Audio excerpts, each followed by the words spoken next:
इस चैप्टर का जो हमारा पहला क्वेश्चन है, जो हमारा चैप्टर है जल शक्ति मिशन, उसका जो हमारा पहला क्वेश्चन है वो स्मार्ट सिटी के बारे में है। प्रश्न क्या कह रहा है? प्रश्न है स्मार्ट सिटी मिशन क्या है? पूर्वी उत्तर प्रदेश में इस योजना हेतु चुने गए नगरों की प्रमुख विशेषताओं की विवेचना कीजिए। यानी प्रश्न का पहला भाग है कि स्मार्ट सिटी मिशन के बारे में बताना है, फिर बताना है कि जो हमारा पूर्वांचल है, पूर्वी उत्तर प्रदेश का पूर्वी भाग है, उसमें इस योजना हेतु जो स्मार्ट सिटी मिशन चलाया गया है, कितने नगरों का चयन किया गया है और उनकी क्या क्या विशेषताएं हैं जो ये मिशन चलाया गया है। तो हम जानते हैं कि इसकी शुरुआत हुई थी, आपने बहुत सुना होगा, जब मोदी जी की सरकार आई थी 2014 में, तो बहुत बड़े बड़े सपने दिखाए गए थे, बहुत सारी बातें कही गई थी। स्मार्ट सिटी, 100 स्मार्ट शहर बनाएंगे पूरे देश में, ये बनाएंगे वो बनाएंगे, बहुत सारे। तो उसी समय स्मार्ट सिटी की भी बात की जा रही थी। स्मार्ट सिटी में मतलब जैसे कि दो शब्दों से मिलकर बना हुआ है, एक तरफ है स्मार्ट, ये है स्मार्ट और ये है सिटी। यानी जो हमारा शहर है, सिटी है, उसी को पूरी तरह स्मार्ट बना देंगे। स्मार्ट कैसे बनाएंगे? तो स्मार्ट बनाने का तरीका वही होता है, टेक्नोलॉजी लगा देंगे, रोड अच्छी बना देंगे, पानी की अच्छी व्यवस्था कर देंगे, पूरे पानी ऑटोमेटिक हो जाएगा, जो कचरा हो जाएगा वो यहाँ वहाँ नहीं फैलेगा शहरों में, अपने शहरों में जो कचरा होगा वो यहाँ वहाँ नहीं फैलेगा। सारी चीज़ें टेक्नोलॉजी आधारित कर देंगे, ठीक है। कचरा यहाँ वहाँ नहीं फैलेगा और कचरे को भी संसाधित करने के लिए, उसके वेस्ट को मैनेजमेंट करने का पर्याप्त व्यवस्था रखेंगे, डिजिटलीकरण करेंगे, ठीक है। उद्योग में जो शहर बनाया जाएगा उसमें पार्किंग की व्यवस्था होगी, पार्क रहेंगे, हरित पट्टी रहेगी। अमीरों के लिए केवल घर नहीं होंगे, गरीबों के लिए भी घर होंगे, किफ़ायती घर होंगे, सस्ते घर होंगे। और घरों में वहाँ पे सारी सुरक्षा की व्यवस्था होगी, बगल में ही पुलिस थाना होगा कि महिलाओं की, बच्चों की, बुजुर्गों की, इनकी सुरक्षा हो सके, इनको सहायता मिल सके सभी प्रकार की। तो ये होता है स्मार्ट सिटी के उद्देश्य होते हैं। अब पूरी उत्तर प्रदेश में 3 शहरों को चुना गया है। एक चुना गया है वाराणसी, एक चुना गया है इलाहाबाद जो हमारा प्रयागराज है, और अगला है गोरखपुर। गोरखपुर को मुख्यमंत्री जी ने चुना है, जो मुख्यमंत्री की जो स्मार्ट सिटी योजना है उसमें चयन किया गया है। और जो प्रयागराज और वाराणसी है, ये मुख्यमंत्री जो प्रधानमंत्री जी वाली स्मार्ट सिटी योजना थी उससे। इस प्रकार से उत्तर प्रदेश के जो पूर्वी भाग है, पूर्वांचल में 3 शहरों को स्मार्ट सिटी बनाने के लिए चयन किया गया है, ठीक है ना। तो इसकी सभी प्रकार की अलग अलग तरह की विशेषता होती हैं, सारी चीज़ें ध्यान में रखा जाता है। तो चलिए हम देखते हैं। तो सबसे पहले ये जो भाग है प्रश्न का कि स्मार्ट सिटी के बारे में, कि स्मार्ट सिटी मिशन क्या है, तो उसी से शुरुआत करते हैं। तो चलिए हम देखते हैं कि बुक में क्या दिया हुआ है। बुक में क्या दिया हुआ है, सबसे पहले जाने स्मार्ट सिटी मिशन। भारत सरकार ने 25 जून 2015 को स्मार्ट सिटी मिशन की शुरुआत की थी। इस मिशन के माध्यम से भारत में कुल 100 शहरों का चयन किया गया था जिनको स्मार्ट बनाया जाना है। इस योजना में उत्तर प्रदेश के 10 शहरों को शामिल किया गया था। जो केंद्र की स्मार्ट सिटी योजना थी, उस योजना के तहत उत्तर प्रदेश के 10 ऐसे शहर थे जिनको स्मार्ट सिटी के बनाए जाने में शामिल किया गया था, स्मार्ट शहरों के रूप में शामिल किया गया था। ये कौन कौन से शहर थे? लखनऊ, कानपुर, आगरा, वाराणसी, प्रयागराज, अलीगढ़, झांसी, बरेली, मुरादाबाद, सहारनपुर, ठीक है ना। तो वाराणसी और प्रयागराज ये पूर्वांचल के हमारे 2, ठीक है ना। और पूर्वांचल के बारे में ही क्वेश्चन पूछ रहा है, तो ये दो शहर थे, कहाँ के थे? पूर्वांचल के थे, इनको शामिल किया गया था, ठीक है। इस योजना के तहत उन शहरों को बढ़ावा दिया जा रहा है जो कोर इंफ्रास्ट्रक्चर प्रदान करते हैं, यानी आधारभूत ढांचा प्रदान करते हैं और अपने नागरिकों को एक स्वच्छ और टिकाऊ वातावरण प्रदान करते हैं। इस मिशन का उद्देश्य क्या है? जो स्मार्ट सिटी मिशन है इसका उद्देश्य क्या है? शहरी विकास परियोजनाओं के माध्यम से शहरों में रहने वाली भारतीय आबादी की आकांक्षाओं को पूरा करना, ठीक है। इसके माध्यम से क्या करना? आर्थिक विकास को गति प्रदान करना, स्थानीय क्षेत्रों के में विकास और प्रौद्योगिकी का प्रयोग करके स्थानीय लोगों के जीवन को अच्छा बनाना, सुदृढ़ बनाना, सुव्यवस्थित बनाना, सुधार करना। यानी जो स्मार्ट सिटी मिशन लाया गया था इसका उद्देश्य है शहरों में रहने वाली जो भारतीय आबादी है उसकी आकांक्षाओं को पूरा करना, आर्थिक विकास करना, आर्थिक विकास को गति प्रदान करना। जो स्थानीय जो लोग रहते हैं, जो शहरों में रहने वाले स्थानीय क्षेत्रों में लोग हैं, उन स्थानीय क्षेत्रों का विकास करना, वहाँ टेक्नोलॉजी यानी प्रौद्योगिकी का प्रयोग करना और इन सब के जरिए स्थानीय लोगों के जीवन स्तर में सुधार करना। ये मुख्य उद्देश्य था जो smart city mission Uttar Pradesh सरकार लेके आई थी। यानी जो भी मिशन लाया जाएगा अंतोगत तो किस लिए है? लोगों के कल्याण के लिए, लोगों के जीवन स्तर को ऊपर करने के लिए है, उनके आर्थिक क्षेत्र में उन्नयन करने के लिए, यानी आर्थिक विकास करने के लिए है, टेक्नोलॉजी का उपयोग करने के लिए, उसी लिए है, ठीक है ना। स्मार्ट सिटी जो उत्तर प्रदेश में स्मार्ट सिटी मिशन चालू की गई थी, तो केंद्र सरकार केंद्र सरकार की जो स्मार्ट सिटी मिशन योजना थी उसके तहत उत्तर प्रदेश के 10 शहरों को चुना गया है, जो पूर्वांचल के, जिसमें से 2 शहर आते हैं, वाराणसी और प्रयागराज। राज्य सरकार द्वारा उत्तर प्रदेश के 7 शहरों को चयन किया गया है, जिसमें से एक है पूर्वांचल में, देखो ठीक है, जो है गोरखपुर। बाकी अयोध्या, शाहजहांपुर, मेरठ, फिरोजाबाद, मथुरा, गाजियाबाद ये है।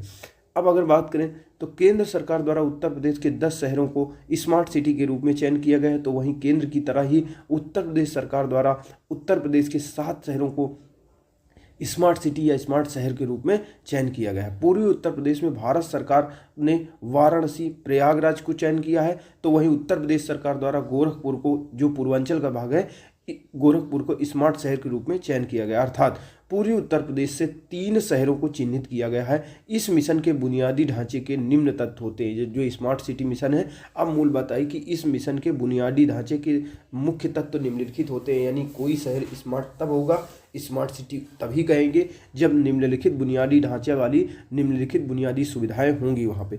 तो सबसे पहले कोई शहर स्मार्ट सिटी तभी होगा जब वो बुनियादी चीज़ें होंगी, पर्याप्त पानी की आपूर्ति होगी, स्वच्छ पेयजल उपलब्ध रहेगा, अन्य कार्य करने के लिए, घरेलू आवश्यकताओं को पूरा करने के लिए, किचन की जो ज़रूरतें होती हैं, रसोई घर होता है उसकी ज़रूरतों को पूरा करने के लिए, पीने के लिए, नहाने धोने के लिए, वॉशरूम करने के लिए, यानी पानी की पर्याप्त आपूर्ति हो, और जो जल मल के निकास की पर्याप्त, अच्छी सी जल निकासी की पर्याप्त व्यवस्था होनी चाहिए।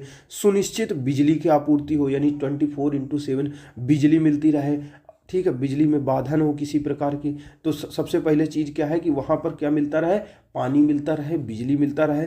जो ठोस अपशिष्ट निकलता है, कचरा निकलता है, घरेलू कचरा निकलेगा, वहाँ पे जो आर्थिक गतिविधियाँ होंगी उनसे कचरा निकलेगा, तो जो ठोस अपशिष्ट निकलता है उसका प्रबंधन सहित स्वच्छता होना चाहिए, उसका अच्छे से प्रबंधन किया जाना चाहिए। ये नहीं कि यहाँ वहाँ फैला हो कचरा, गंदगी फैले, ठीक है। वहाँ पे किफ़ायती आवास होनी चाहिए। ऐसा नहीं है कि जो वहाँ पे घर बने, जो बिल्डिंगें बने, जो बढ़िया बढ़िया कांच की बिल्डिंग बनती है, उनमें केवल अमीर लोग ही खरीद पाए, इतनी महंगी हो जाए।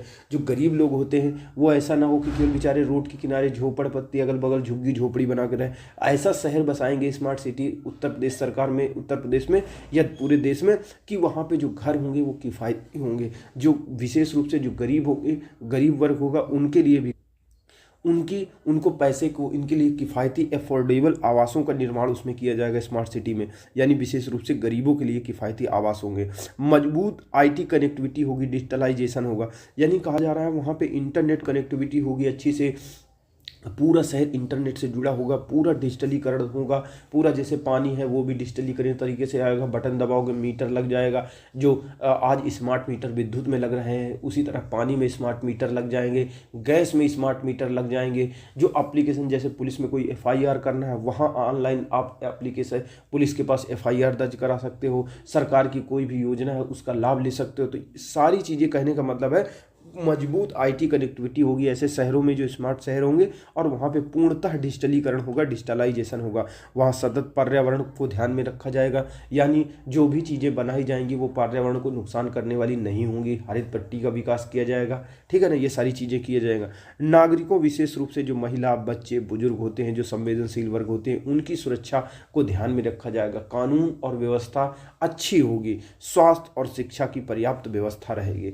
इस प्रकार निष्कर्षतः हम कह सकते हैं कि देश के विकास के लिए शहरों का विकास होना बहुत ज़्यादा जरूरी है। ये सारी चीज़ें, साथ ही गांव का विकास भी जरूरी है, जिससे कि समग्र विकास हो सके। अब पूर्वी उत्तर प्रदेश के बारे में थोड़ा सा बताया। पूर्वी उत्तर प्रदेश विकास के नज़रिए से अभी काफ़ी पिछड़ा हुआ है। इन 3 शहरों जो पूर्वी उत्तर प्रदेश में पड़ते हैं, प्रयागराज, वाराणसी और गोरखपुर, इनके विकास के माध्यम से इनके जो आसपास के शहर हैं उनमें भी विकास को गति मिल सकेगी। यानी पूर्वी उत्तर प्रदेश के पूर्वांचल के जो 3 शहर स्मार्ट सिटी मिशन के तहत चयन हुए हैं, जब इनका विकास होगा तो इनके आसपास जो शहर हैं उनका भी विकास होगा, जिससे वहाँ के स्थानीय लोगों के लिए व्यापार, रोजगार, आय के स्रोत उत्पन्न किए जा सकते हैं। इससे लोगों के जीवन स्तर में सुधार लाया जा सकता है।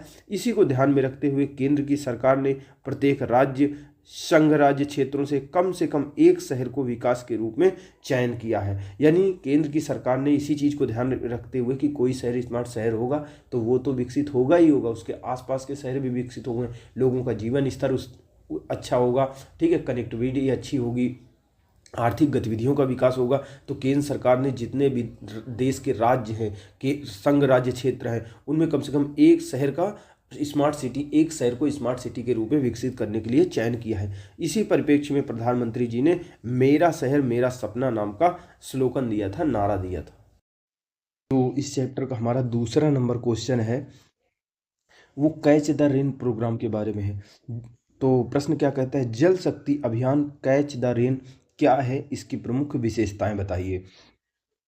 तो जल शक्ति अभियान कैच द रेन, नाम से ही पता चल रहा है कैच द रेन, रेन को जाके कैच कर लो। जैसे मैच होता है, मैच में कहते हैं कैच कर लो, तो बूंद को जमीन पे गिरने नहीं देते हैं, उसको ऊपर से ही कैच करना होता है, तभी आउट माना जाता है। तो इसीलिए ये जो जल शक्ति अभियान चलाया गया है, इसमें कहा जा रहा है जल शक्ति अभियान कैच द रेन क्या है, इसकी प्रमुख विशेषताएं बताइए। तो ये किताब में देखने से पहले हम सबसे पहले, क्योंकि इसमें बहुत सारा डेटा दिया हुआ है, ये तब का दिया हुआ है जिस समय मतलब कि ये क्वेश्चन आया होगा, लेकिन फिर से इसको बदल के पूछा जा सकता है, क्योंकि ये बहुत ऐसे जो प्रश्न होते हैं वो आते रहते हैं, क्योंकि ये बहुत ही महत्वपूर्ण होते हैं, बहुत ही बड़ी जनसंख्या को, देश की बहुत बड़ी जनसंख्या से जुड़े होते हैं, उनके जीवन स्तर में परिवर्तन करते हैं, तो ऐसे प्रश्न इंपॉर्टेंट हो जाते हैं। तो इसीलिए हमारा जो जल शक्ति अभियान कैच द रेन क्या है, इसकी प्रमुख विशेषताएं क्या होती हैं, इस प्रश्न के बारे में हम देखते हैं कि इसका आंसर क्या होगा।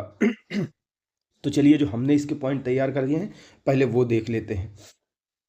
जल शक्ति अभियान कैच द रेन, जिसके बारे में हम पढ़ रहे हैं, catch the rain, catch the rain where it falls when it falls, यानी रेन को जाके कैच कर लो, जहां भी गिरे, जब भी गिरे, यानी बारिश की एक एक बूंद सॉरी, बारिश की एक एक बूंद जहाँ भी गिरे, जहाँ जब भी गिरे, उसको कैच कर लो। अर्थात कहने का मतलब ये है, इसका अर्थ ये है कैच द रेन, जल शक्ति अभियान जो कैच द रेन है, उसका अभिप्राय है जहाँ बारिश होती है, जब भी बारिश होती है, जहाँ पर भी बारिश होती है, उसी जगह पर जब बारिश होती है, यानी जहाँ पर बारिश होती है, जिस जगह पर बारिश होती है, उसी जगह पर उसी समय पानी को रोक कर इकट्ठा करो, उसका संरक्षण करो। ठीक है ना। ये क्या है, भारत सरकार का एक राष्ट्रीय अभियान है, यानी ये कोई राज्य सरकार का नहीं है, भारत सरकार का एक राष्ट्रीय अभियान है। इसका उद्देश्य वर्षा के पानी को अधिक से अधिक संग्रहित करना, यानी हार्वेस्ट करना है, और जल संरक्षण को लोगों के जीवन का हिस्सा बनाना है। ठीक है ना।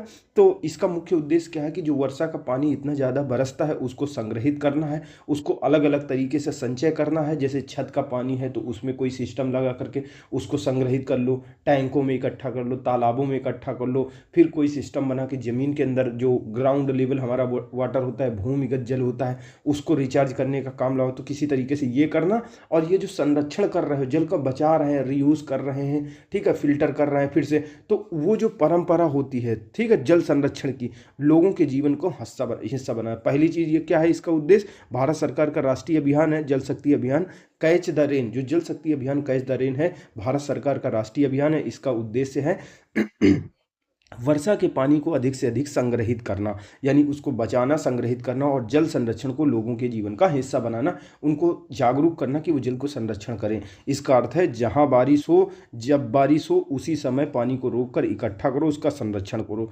जल शक्ति अभियान कैच द रेन क्या है, तो अगर इसकी बात करें, इसकी व्याख्या करें, तो ये एक जन सहभागिता आधारित कार्यक्रम है। यानी इस बात पर फोकस दिया जाता है कि जनता ही संरक्षण के लिए आगे आए, सरकार ही पूरा काम न करे। सरकार तो क्या करेगी, पैसा लगा देगी, लेकिन ये ऐसा पॉइंट है जहाँ जनता अगर जब मिलकर काम करेगी, बुजुर्ग काम करेंगे, बच्चे काम करेंगे, बड़े बड़े जैसे किसी परिवार में, किसी गांव में कोई बुजुर्ग व्यक्ति है, आईएएस अधिकारी है, कोई मुखिया है, तो पूरे जनता को लेकर जाए, वो अच्छे से काम करे। जहां नल दिख रहा है, पानी बह रहा है, तो उसको बंद कर दे। तालाब है तो उसमें तालाब खुदवा दे, जहां जरूरत हो वहां तालाब खुदवा दे। ठीक है ना। तो इस तरह की व्यवस्था कराए, गाँव गाँव में बनवाए। जो प्रधान है गाँव का या गाँव के मुख्य लोग हैं, वो जनता को मोटिवेट करें कि अपनी छत के ऊपर ऐसा व्यवस्था बनाए कि जो वर्षा का जल होता है वो बहकर यूं ही नदी नाले से बहते हुए बाहर न निकल जाए गाँव से, वो गाँव के ही आसपास के क्षेत्रों में बरसे और वहीं इकट्ठा हो जाए और वहीं रिस करके जमीन के अंदर चले जाए। तो इसके लिए सरकार क्या कर रही है, यह इसको एक जन सहभागिता आधारित कार्यक्रम बनाया सरकार ने। अर्थात यह एक जन सहभागिता आधारित कार्यक्रम है जिसे जल संसाधन मंत्रालय या जल शक्ति मंत्रालय द्वारा शुरू किया गया है। इसका मकसद क्या है, इसका मकसद क्या है, बारिश के पानी को व्यर्थ बहने से बचाना। यानी बारिश का पानी जो यूं ही, जैसे बड़े बड़े आप शहर देखे होंगे, चेन्नई देखे होंगे, मुंबई देखे होंगे, ठीक है, दिल्ली देखे होंगे, यहाँ पे बारिश बहुत ज़्यादा होती है, लेकिन क्या होता है, इतनी तेज बारिश होती है, इतनी जल्दी बारिश होती है सॉरी, कि बह करके वो पानी समुंदर में चला जाता है, नदी नाले में चला जाता है और पूरा व्यर्थ हो जाता है। तो जो जल शक्ति अभियान कैच द रेन है, उसका मुख्य उद्देश्य है कि जो बारिश का पानी है उसको व्यर्थ बहने से बचाना, और वो जो पानी है उसको जल संकट वाले क्षेत्रों में भूजल स्तर को बढ़ाना। पहली चीज़ क्या है कि बारिश का जो पानी बह रहा है उसको व्यर्थ होने से बचाना, और जहाँ जहाँ पे जल संकट है, ऐसे क्षेत्र हैं देश में बहुत ज़्यादा है, हमारे राज्य में भी है जहाँ जल संकट की स्थिति है, तो जल संकट वाले क्षेत्रों में भूमिगत जल स्तर, जो ग्राउंड लेवल वाटर होता है, ज़मीन के अंदर का पानी होता है, उसके स्तर को बढ़ाना है। ग्रामीण और शहरी दोनों क्षेत्रों में जल संरक्षण की आदत विकसित करना है। पहला, बारिश के पानी को व्यर्थ होने से बचाना है। दूसरा क्या कहते हैं, इसका मकसद है कि जल संकट वाले क्षेत्रों में हम ग्राउंड लेवल वाटर बढ़ाएंगे। तीसरा क्या है कि आदत को बढ़ाएंगे ताकि ग्रामीण और शहरी दोनों क्षेत्रों के लोग जल संरक्षण कर सकें। इसकी प्रमुख विशेषताएं क्या है, जो क्वेश्चन का दूसरा नंबर पार्ट था वो था कैच द जो अभियान था, उसकी जो कैच द रेन अभियान था इसकी विशेषताएं थी। यानी पहला जो प्रश्न में ये पूछ रहा था कि जल शक्ति अभियान कैच द रेन क्या है, इसके बारे में लिखिए, तो इसके बारे में आप लिख दीजिए, फिर बताना है इसकी प्रमुख विशेषताएं क्या है। तो इसकी प्रमुख विशेषताओं की अगर बात करें तो इसमें सबसे पहली विशेषता क्या है कि इसमें वर्षा के जल संचय पर जोर दिया गया है कि जो वर्षा वाला जल है उसका संचय किया जाए हर क्षेत्र, और इसके लिए हर क्षेत्र के अनुसार योजना बनाई जाए। यानी क्षेत्र विशेष, जैसे अलग अलग क्षेत्र होते हैं, किसी क्षेत्र में कब बारिश होती है, किसी क्षेत्र में ज़्यादा बारिश होती है, किसी क्षेत्र में दूसरे समय में होती है, किसी क्षेत्र में समय में होती है। तो ऐसी स्थिति में हर क्षेत्र के अनुसार जो कैच द रेन से संबंधित जो नीतियां बनाई जाए, जो प्रोग्राम बनाए जाए, हर क्षेत्र के अनुसार अलग अलग योजना बनाई जाए। ठीक ठीक है। छतों से वर्षा जल का संग्रहण किया जाए, गांव और शहरों दोनों में हो। जो हमारी पारंपरिक जल संरचनाएं हैं उनका पुनर्जीवन किया जाए, जीर्णोद्धार किया जाए। यानी जो कैच द रेन जल शक्ति अभियान कैच द रेन है, इसका उद्देश्य पहला क्या है कि वर्षा का जल का संचयन करना है। दूसरा है कि क्षेत्र विशेष के अनुसार से हर एक क्षेत्र के हिसाब से अलग अलग योजनाएं बनाई जाए। छतों से वर्षा का जल का संग्रहण किया जाए। जो पारंपरिक जल संरचनाएं जैसे कुएं होते हैं, तालाब होते हैं, गाँव में जाएंगे तो आपको कुएं, तालाब, बावड़ियाँ, जलाशय ये सब प्राप्त होते हैं ना, तो इनमें कचरा जम जाता है, बहुत सारा इनका लोग अतिक्रमण कर लेते हैं। ठीक है, साफ सफाई नहीं होती है। तो यही सब करना है, जो हमने पारंपरिक, जो हमारे पारंपरिक, जो पुराने, जो ऐतिहासिक, जो हमारी जल संरचना है उनका पुनर्जीवन करना है। चाहे वो कुएं हों, तालाब हों, बावड़ियाँ हों, जलाशय हों, इनकी निरंतर साफ सफाई, मरम्मत और इनका गहरीकरण किया जाना है ताकि इनमें जल को संरक्षित किया जा सके। ठीक है। भूजल रिचार्ज करना, यानी ग्राउंड वाटर रिचार्ज करने का भी एक इसमें विशेषता डाली गई है कि बारिश का पानी जमीन में जाने के लिए रिचार्ज पिट बनाए जाएं, सोक पिट बनाए जाएं, ट्रेंचेस आदि बनाए जाएं ताकि भूजल स्तर बढ़े। यानी विभिन्न प्रकार की ये टेक्नोलॉजी होती हैं, तकनीक होती हैं, तरीके होते हैं जिसके माध्यम से वर्षा के पानी को रोका जाता है और उससे जमीन के जो अंदर जल है उसको रिचार्ज किया जाता है। इसके लिए रिचार्ज पिट बनाए जाते हैं, सोक पिट बनाए जाते हैं, ट्रेंचेस बनाए जाते हैं। ये इसमें क्या है कि समुदाय आधारित भागीदारी, आपने सुना होगा, तो सामुदायिक भागीदारी को बढ़ावा देने की इसमें विशेषता शामिल की गई है। क्या इस अभियान में पंचायतों, स्कूलों, स्थानीय संस्थाओं, किसानों, युवाओं को जोड़ा जाता है। सभी मिलकर जल संरक्षण के काम करते हैं, सभी मिलकर इसमें जल संरक्षण के काम करते हैं, यानी सामुदायिक भागीदारी इसकी अलग विशेषता है। जल जागरूकता कार्यक्रम, जल जागरूकता कार्यक्रम यानी लोगों को पानी बचाने के लिए और सही तरीके से उपयोग करने के लिए इस अभियान, जो जल शक्ति अभियान कैच द रेन है, इसमें केवल जल बचाने पर उपयोग नहीं है बल्कि उसको सही तरीके से उपयोग करने पर भी बल दिया गया है। लोगों को जागरूक करने पर बल दिया गया है कि कहीं भी जल की बर्बादी ना हो पाए, वो कम से कम जल में अधिक से अधिक कार्य कर सकें। तो लोगों को पानी बचाने के लिए और सही तरीके से उपयोग करने के लिए भी जागरूक किया गया है। और इसके लिए सरकार क्या कर रही है, जो कैच द रेन जल शक्ति अभियान है उसके माध्यम से उसमें क्या कर रही है, लोगों को जागरूक करने, जल के प्रति, जल के महत्व के प्रति जागरूक करने के लिए रैलियां बच्चों की निकाल रही है, पोस्टर छपवा रही, सोशल मीडिया में प्रचार कर रही, स्कूलों में कार्यक्रम का आयोजन करा रही है। इसमें क्या कर रही है सरकार, सरकारी विभागों का भी समन्वय कर रही है, जहां कई मंत्रालय, राज्य सरकार, ये सभी मिलकर काम करते हैं ताकि एक बड़ा प्रभाव दिखे। समय आधारित अभियान है, यानी समय आधारित अभियान का मतलब क्या है, यह अभियान आमतौर पर समय आधारित यानी एक विशेष समय यह अभियान चलता है। जल शक्ति अभियान जो है एक विशेष समय चलता है। कब चलता है, जब मानसून आना होता है ना, तो मानसून आने से पहले से लेकर के मानसून आने के बाद तक चलता है। यानी मानसून काल में भी चलेगा, उसके पहले भी 2 महीने 3 महीने चलेगा, उसके बाद भी 2 महीने 3 महीने चलेगा, ताकि बारिश की हर बूंद को रोकी जा सके। ठीक है। और संक्षेप में कहें तो कैच द रेन एक ऐसा अभियान है जो कहता है कि बारिश की हर बूंद को बचाओ, जहां गिरे वहीं पर रोक कर उपयोग करो, जल संकट को दूर करो। ठीक है ना। तो इस प्रकार से हमने देखा कि जो जल शक्ति अभियान था वो क्या है। ठीक है, जल शक्ति अभियान जो देखा था वो क्या है, कैच द रेन जल शक्ति अभियान कैच द रेन, इसकी प्रमुख विशेषताएं क्या है हमने देख लिया।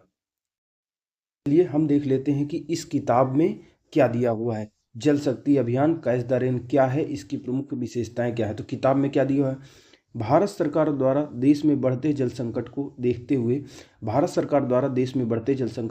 हुए वर्षा के जल का संरक्षण करने के लिए और भूमिगत जल संरक्षण करने के लिए 2019 से जल शक्ति अभियान कैच द रेन की शुरुआत की गई है। जल शक्ति अभियान द्विचरणीय पहले यानी 2 चरणों में चलता है। 1 जुलाई पहले चरण में कब चलता है, पहला जुलाई 1 जुलाई से 15 सितंबर तक, दूसरा चलता है 1 अक्टूबर से 30 नवंबर तक। जल शक्ति अभियान जो प्रथम है, जल शक्ति अभियान जो पहला है, जल संरक्षण से संबंधित एक समयबद्ध अभियान है। इसे 2019 में जुलाई से नवंबर तक देश के जल संकट वाले 256 जिलों के 1592 प्रखंडों में मिशन के तौर पर चलाया गया था। 2021 के दौरान इसे सभी जिलों में सभी प्रखंडों तक विस्तारित कर दिया गया। जल शक्ति अभियान का उद्देश्य क्या है, विस्तृत संचार, समुदायों की भागीदारी के जरिए जल संरक्षण को जन आंदोलन बनाना था इसका उद्देश्य। जल संरक्षण जो जल शक्ति अभियान कैच द रेन था, इसकी प्रमुख विशेषताएं क्या थी, इसकी विशेषताएं क्या हैं। जल शक्ति अभियान जो कैच द रेन है, इसकी प्रमुख विशेषताएं क्या है।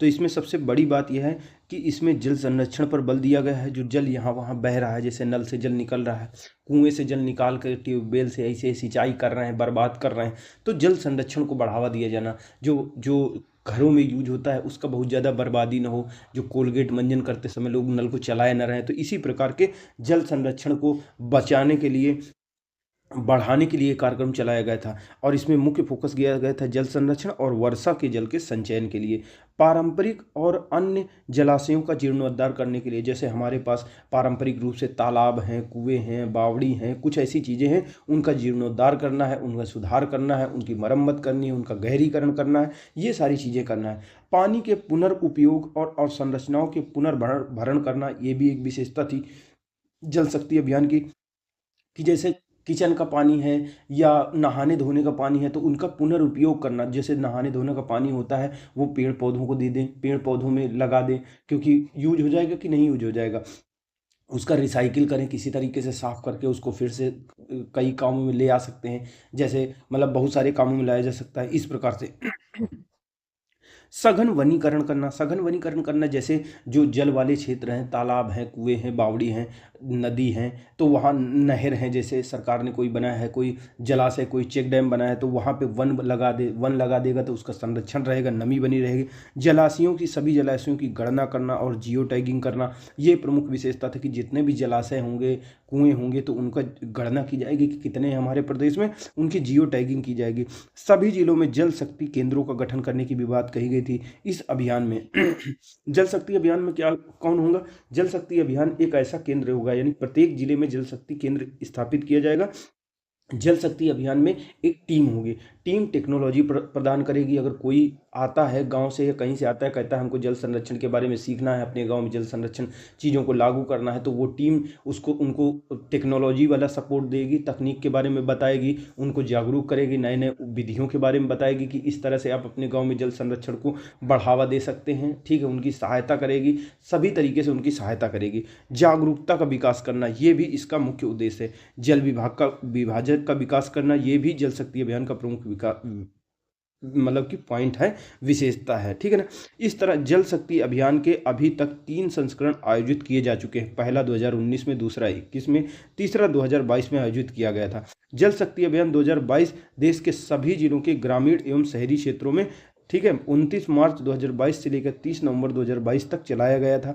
इसमें जल शक्ति अभियान की पूर्व गतिविधियों के अलावा 3 नई गतिविधियां भी चलाई जा रही हैं। कौन कौन सी 3 नई गतिविधियां हैं? जो जल शक्ति अभियान जो तीसरा चरण चलाया गया था, तो 3 नई उसमें गतिविधियां शामिल की गई थी। कौन सा? अमृत सरोवरों का विकास करना और जीर्णोद्धार करना। यानी सरकार कर रही है कि बहुत सारे सरोवर यानी कि तालाबों का निर्माण कर रही है, उनका विकास कर रही है। स्प्रिंग सेड प्रबंधन, जल ग्रहण क्षेत्र संरक्षण और विकास, ठीक है, जल शक्ति अभियान को केंद्र और राज्य सरकारों के विभिन्न मंत्रालयों के मध्य तालमेल से चलाया जा रहा है। इसका संचालन जल शक्ति मंत्रालय के पेयजल और स्वच्छता विभाग के नेतृत्व में किया जा रहा है। इस अभियान में केंद्र सरकार के अधिकारियों, भूजल विशेषज्ञों, वैज्ञानिकों का सहयोग अपेक्षित है। इसका प्रमुख उद्देश्य वर्षा जल संरक्षण, वर्षा जल संचय एवं जल संरक्षण के पारंपरिक तरीकों के प्रति जागरूकता उत्पन्न करके जल संरक्षण को एक जन आंदोलन बनाना है।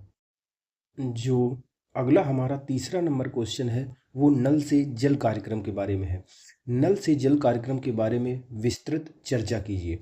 तो आपने देखा होगा, अब आप कहीं भी गांव में चले जाइए उत्तर प्रदेश में उत्तर प्रदेश में चले जाइए, देश के किसी भी गांव में चले जाइए, ज़्यादातर गांव में आपको एक नलका मिल जाएगा पाइपलाइन वाला। जहाँ किसी गांव में आसपास का जो बड़ा गांव होता है वहाँ पे टंकी लगी होती है और रोड के किनारे किनारे लाइन जाती है और उससे घर के बाहर एक नलका लगा होता है, टोटी लगी होती है और उससे पानी आता है। तो ये कार्यक्रम चलाया था सरकार ने, ठीक है, 2019 में शुरू किया गया था और लगभग लगभग इसका लक्ष्य रखा गया था कि हम 2024 तक पूरे गांव, जितना ग्रामीण इलाका है, तो हर घर में हम नल से पानी पहुंचा देंगे। लेकिन अभी भी पूरी तरीके से नहीं पहुंचा पाए। तो उसी के बारे में चर्चा करना है कि ये जो नल से जल कार्यक्रम आया था इसके बारे में विस्तृत चर्चा कीजिए। इसके क्या प्रावधान थे, क्या इसमें सरकार का विजन था, ये सारी चीज़ों के बारे में देखते हैं। सॉरी। तो चलिए देखते हैं किताब में क्या दिया है। जल जीवन मिशन भारत सरकार का एक प्रमुख कार्यक्रम है, ठीक है, जल जीवन कार्यक्रम। और ये जल जीवन कार्यक्रम जो है उसी के एक घटक था नल से जल कार्यक्रम। तो जल जीवन मिशन भारत सरकार का एक प्रमुख कार्यक्रम है जो 2019 में शुरू किया गया था। नल से जल कार्यक्रम इसी मिशन का, जो जल जीवन मिशन है, उसी का एक घटक है। इस कार्यक्रम का लक्ष्य क्या था नल से जल कार्यक्रम का, कि 2024 तक इसका लक्ष्य था कि हम देश के प्रत्येक ग्रामीण परिवार को कार्यशील घरेलू नल कनेक्शन उपलब्ध कराएंगे। ये इसका लक्ष्य रखा गया था कि 2024 तक प्रत्येक ग्रामीण परिवार को हम कार्यशील, मतलब ऐसा घरेलू नल कनेक्शन देंगे, नल का कनेक्शन देंगे जो काम करता होगा। ये नहीं कि लगा के चले जाएंगे, पानी आ ही नहीं रहा। तो उसी प्रकार कहा जा रहा है कार्यशील घरेलू नल कनेक्शन उपलब्ध कराना इसका लक्ष्य रखा गया था। इस योजना में जो लागत आई थी, जो पैसा लगाते थे, तो जो सामान्य राज्य होता था उसमें केंद्र सरकार 50% देती थी और राज्य सरकार 50% देती थी। यानी केंद्र और राज्य की भागीदारी सामान्य राज्यों के लिए 50-50% थी। वहीं अगर बात आती थी हिमालयी राज्य या फिर उत्तर पूर्वी राज्य कोई होता था, तो वहाँ पे इस योजना को लागू करने में 90% जो अंशदान करती थी वो केंद्र सरकार करती थी और 10% वह राज्य सरकार करती थी। वहीं केंद्र शासित कोई प्रदेश है या केंद्र राज्य है, जैसे दिल्ली हो गया, वहाँ 100% केंद्र सरकार ही व्यय करती है। पूरी योजना का खर्चा केंद्र सरकार ही उठाती है। अब इसमें योजना का थोड़ा सा आप जितना जानते हो, तो जल जीवन मिशन के तहत ये कुछ डाटा है करंट का। अगर ये ना भी याद आए तो जो डेटा आपको इसके बारे में करंट याद आ जाए वो आप लिख सकते हैं इसके बारे में। कह रहा है जल जीवन मिशन, इसमें पूछ रहा था जल जीवन मिशन, जल नल से जल कार्यक्रम के बारे में बताना है, तो उसी के बारे में बता रहा है। जल जीवन मिशन जो कार्यक्रम था उसके तहत अप्रैल 2030 तक कुल मिलाकर के 11.67 करोड़ ग्रामीण परिवारों तक पर्याप्त मात्रा में, यानी 11 करोड़ से अधिक ग्रामीण परिवार थे, उन तक पर्याप्त मात्रा में यानी उनकी जरूरतों को पूरा करने वाला निर्धारित गुणवत्ता वाला यानी क्वालिटी वाला और नियमित आधार पर पेयजल कनेक्शन प्रदान किया गया। अभी शेष ग्रामीण परिवारों तक नल जल कनेक्शन पहुंचाना है। अभी भी बचा है, मतलब 11 करोड़ तक परिवार तक तो पहुंचा दिया, लेकिन अभी काफ़ी बचा है। अभी जो बचा है वो कितना है, लगभग 40% ग्रामीण परिवार हैं जहां पे अभी भी नल से जल कार्यक्रम पहुंचाना है, नहीं नल से जल पहुंचाना है। सॉरी, वित्तीय वर्ष 23-24 में जल जीवन मिशन के लिए 70,000 करोड़ रुपया आवंटित किए गए थे। यानी वित्तीय वर्ष जब 23-24 चल रहा था तो 70,000 करोड़ रुपया, ये करंट है, याद आ जाए तो लिख सकते हैं। अब ये जो जल जीवन मिशन था इसके क्या क्या प्रमुख प्रावधान थे, क्या क्या विजन थे, ये बताना है। तो जल जीवन जो मिशन था इसका मुख्य उद्देश्य था कि कार्यशील घरेलू नल कनेक्शन हम उपलब्ध कराएंगे, ठीक है। प्रत्येक ग्रामीण परिवार को नियमित रूप से दीर्घकालिक अवधि तक पर्याप्त मात्रा में निर्धारित गुणवत्ता वाले पेयजल मुहैया कराएंगे और इसके लिए हम कार्यशील घरेलू नल कनेक्शन उपलब्ध कराएंगे, प्रत्येक ग्रामीण परिवार को उपलब्ध कराएंगे। एक ऐसा नल कनेक्शन होगा जो नियमित प्रत्येक परिवार को मिलेगा, गांव में रहने वाले लोगों को, ग्रामीण क्षेत्रों में रहने वाले लोगों को नियमित रूप से पानी आएगा, लंबे समय तक दीर्घावधि आधार पर होगा, पर्याप्त मात्रा में मिलेगा, यानी लोगों की सारी जरूरतें पूरी हो जाएंगी और उसकी अच्छी गुणवत्ता होगी, ऐसा पेयजल उपलब्ध कराएंगे। जो कार्यशील नल कनेक्शन होगा वो कहाँ कहाँ उपलब्ध कराएंगे हम, जैसे प्राथमिक विद्यालय, उच्च विद्यालय होते हैं इस गाँव के आसपास नहीं होते हैं, तो विद्यालयों में, आंगनवाड़ी केंद्रों में, ग्राम पंचायत के भवनों में, जैसे सचिव जी का कोई घर है, स्वास्थ्य केंद्रों में, स्वास्थ्य सुविधा केंद्रों में, सामुदायिक भवनों में, इनमें भी हम कार्यशील नल कनेक्शन उपलब्ध कराएंगे। ये प्रावधान थे जल जीवन मिशन के तहत जो शुरू किया गया था, नल से जल कार्यक्रम। तो नल से जल कार्यक्रम, और दूसरी अगला ये प्रावधान था कि जो जलापूर्ति प्रणाली है, अब जलापूर्ति प्रणाली में पूरा पूरा यानी कि जल प्रदान करने वाला पूरा सिस्टम आ जाता है, ठीक है। उसके नियमित प्रचालन करने के लिए, रख रखाव के लिए जो दी जाने वाली निधि है, जो पैसा है, उसके स्थायित्व को सुनिश्चित करना भी इसका मुख्य प्रावधान था। यानी जलापूर्ति प्रणाली में आ जाता है, जैसे जल का स्रोत जहाँ से पानी आ रहा है, जैसे कोई समरसेबुल है, कोई ट्यूबवेल है, वहाँ से पैसा आ रहा है, कोई झील से पानी आ रहा है, फिर जलापूर्ति हो रही पाइपलाइन के जरिए आ रही है, पाइपलाइन वगैरह खोदी गई है, गाड़ी गई है, उसके लिए नलके वलके लगाए गए हैं, यानी अवसंरचना। इन सारी चीज़ों को बनाने के लिए और इनके नियमित प्रचालन के लिए, इनके मैनेजमेंट यानी रख रखाव के लिए जो पैसा दिया जाता है, यानी दी जाने वाली निधियों की स्थायित्व को सुनिश्चित करना, ये भी इसमें प्रावधान किया गया था। और सरकार ने एक महत्वपूर्ण कदम ये उठाया था कि जैसे आपने देखा होगा, कोई सार्वजनिक चीज़ बन रही होती है, पार्क बन रहा होता है, कोई टंकी बन रही होती है, तो उसमें सरकार के पास जब फंड की कमी होती है तो क्राउड फंडिंग करती है सरकार। क्या करती है, अपने यहाँ के जो अमीर लोग होते हैं, जो सक्षम लोग होते हैं, उनसे योगदान करने के लिए कहती है कि आपके पास जो है, जैसे कोई बड़ा उद्योगपति है तो मोटर दान में दे दे, पाइपलाइन का कुछ पैसा दे दे, जैसे चंदा लिया जाता है ना भंडारा कराने में, उसी तरीके से। तो जो बड़े काम होते हैं उसमें सरकार थोड़ा सा पैसा मांगती है या दान करने के लिए कहती है। तो इसके लिए सामुदायिक स्वामित्व की भावना जागृत करना सरकार का एक महत्वपूर्ण प्रावधान था इसमें, कि सामुदायिक स्वामित्व की भावना पैदा करेंगे। कैसे, सरकार ये चाहती थी कि जो नगद में कुछ पैसा दे दे, जो पूंजीपति वर्ग है, या वस्तुगत रूप में दे दे, कोई वस्तु दे दे। इस कार्यक्रम में पूंजीगत व्यय यानी नगद और वस्तुगत रूप में पूंजीगत व्यय के योगदान के जरिए स्थानीय समुदाय, जो वहाँ रहने वाले लोग हैं, उनके बीच स्वैच्छिक स्वामित्व का विकास करना, यानी स्वेच्छा से पैसा दे और स्वामी बने और उसकी देख रेख करें, अच्छे से सब लोगों को उसका लाभ मिले, ठीक है। विभिन्न पहलुओं तथा सुरक्षित पेयजल के महत्व के बारे में जागरूकता पैदा करना, इसका एक और महत्वपूर्ण योगदान था। इस कार्यक्रम का एक और इसमें प्रावधान था कि जो सुरक्षित पेयजल होता है, इसके विभिन्न डायमेंशन क्या प्रावधान होते हैं, इसके महत्व के बारे में लोगों में जागरूकता पैदा करना। जानते हो कि ग्रामीण क्षेत्रों में रहे तो लोग कुआं का पानी पीते हैं, कई जगह तो झील का पानी पिया जाता है। जो खुले स्रोत होते हैं उनसे पानी पीना बहुत ही हानिकारक होता है, ठीक है, देखे होंगे। तो इसीलिए सरकार इसके प्रति लोगों को जागरूक करने के लिए कि देखो, स्वच्छ पेयजल पियोगे तो कितना स्वास्थ्य पर प्रभाव पड़ेगा, बीमारियां नहीं आएंगी, जल जनित बीमारियां। तो उसी के संबंध में जागरूकता पैदा करना भी इस नल से जल कार्यक्रम जो चालू किया गया था उसका एक हिस्सा था, उसमें एक घटक था।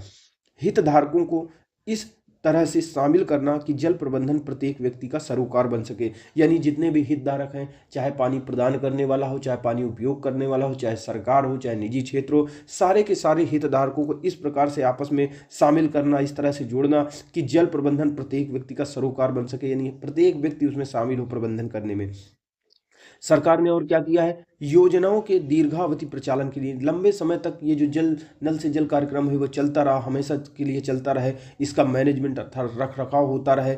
स्थानीय समुदाय, ग्राम जल स्वच्छता समिति और पानी समिति को सुदृढ़ करना, यानी कोई भी चीज़ लंबे समय तक तभी चल सकती है जब स्थानीय जो समुदाय हो वो उसमें एंगेज रहे, वो उसमें शामिल रहे। यानी जब कोई रोड बन रही हो तो गांव का ही आदमी देखने जाए कि इसमें सही से रोड बना रहे हैं कि नहीं, ईंटा कूट कूट के डाल रहे हैं कि नहीं, नाली में सरिया सही से यूज कर रहे हैं कि नहीं कर। तो इसके लिए कहने का मतलब है तरह तरह की स्वच्छता समिति, पानी समिति, ग्राम जल समिति, ये सब स्थानीय समुदाय को मिलाना बहुत जरूरी था और इसका प्रावधान इस योजना में किया गया था, ताकि जो योजना है उसका दीर्घावधि तक प्रचालन हो सके, लंबे समय तक, और उसका रख रखाव यानी मैनेजमेंट हो सके।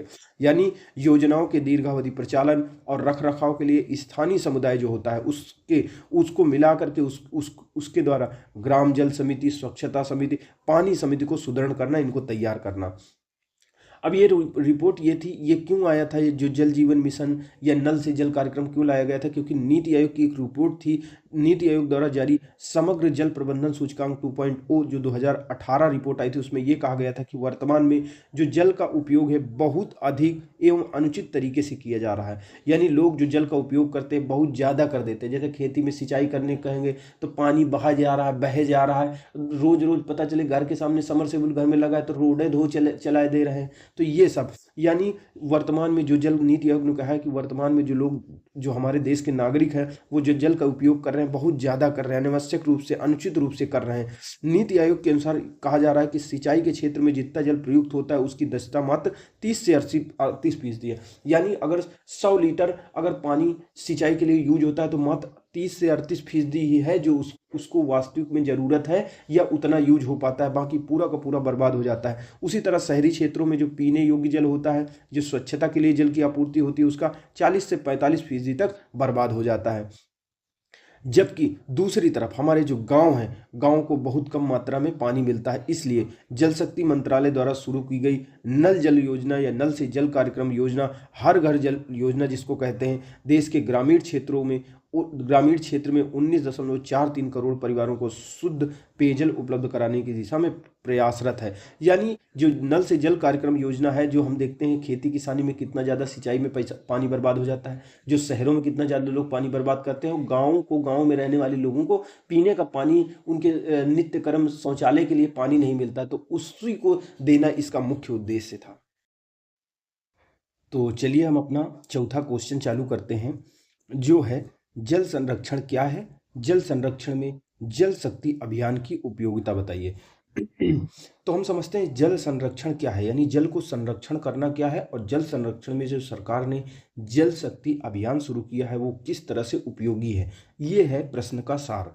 तो इसमें सबसे पहले हम लिखेंगे, प्रश्न में अगर लिखना होगा तो लिखेंगे जल संरक्षण क्या है, ठीक है। फिर लिखेंगे जल शक्ति अभियान के बारे में, फिर लिखेंगे जल शक्ति अभियान किस तरह से जल संरक्षण में मदद करेगा। तो उसमें जो जल शक्ति अभियान है, उसमें जल शक्ति अभियान में जो जो प्रावधान दिए होंगे, जो मुख्य मुख्य बिंदु दिए होंगे, जो जल संरक्षण के लिए होंगे, उन्हीं को लिख देंगे कि इनसे क्या कहते हैं, जल संरक्षण होगा। तो हम सबसे पहले समझते हैं जल संरक्षण होता क्या है। तो जल संरक्षण का मतलब होता है, ये नहीं होता कि कोई संरक्षित रखे रहो।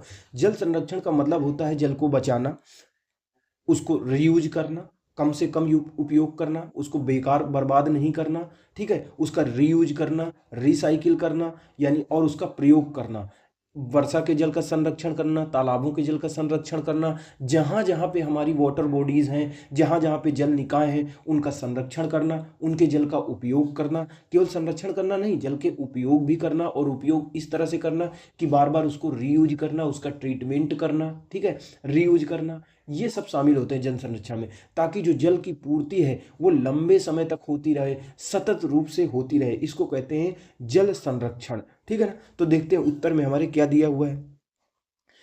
उत्तर में साफ पहले लिखा हुआ, यदि जल उपलब्ध है तो हमारा भविष्य सुरक्षित है। जल प्रत्येक जीव की मूलभूत आवश्यकताओं में से एक है। कोई भी जीव पानी जरूर पीता है, और जल के बिना हम जीवन की कल्पना भी नहीं कर सकते। इसलिए निबंध शैली में बिल्कुल क्वेश्चन आंसर लिख दिया। तो जल प्रत्येक जीव की मूलभूत आवश्यकताओं में से एक है, और जल के बिना हम जीवन की कल्पना भी नहीं कर सकते। इसीलिए जल संरक्षण पृथ्वी पर जीवन के लिए आवश्यक पहलू है, ठीक है। जल संरक्षण मुख्य रूप से अब बता रहा है, जो मुख्य पॉइंट है हमको यहाँ से शुरू कर देना है। जल संरक्षण क्या है, तो हम सीधे से लिखेंगे जल संरक्षण से आशय, ऐसे लिख देंगे।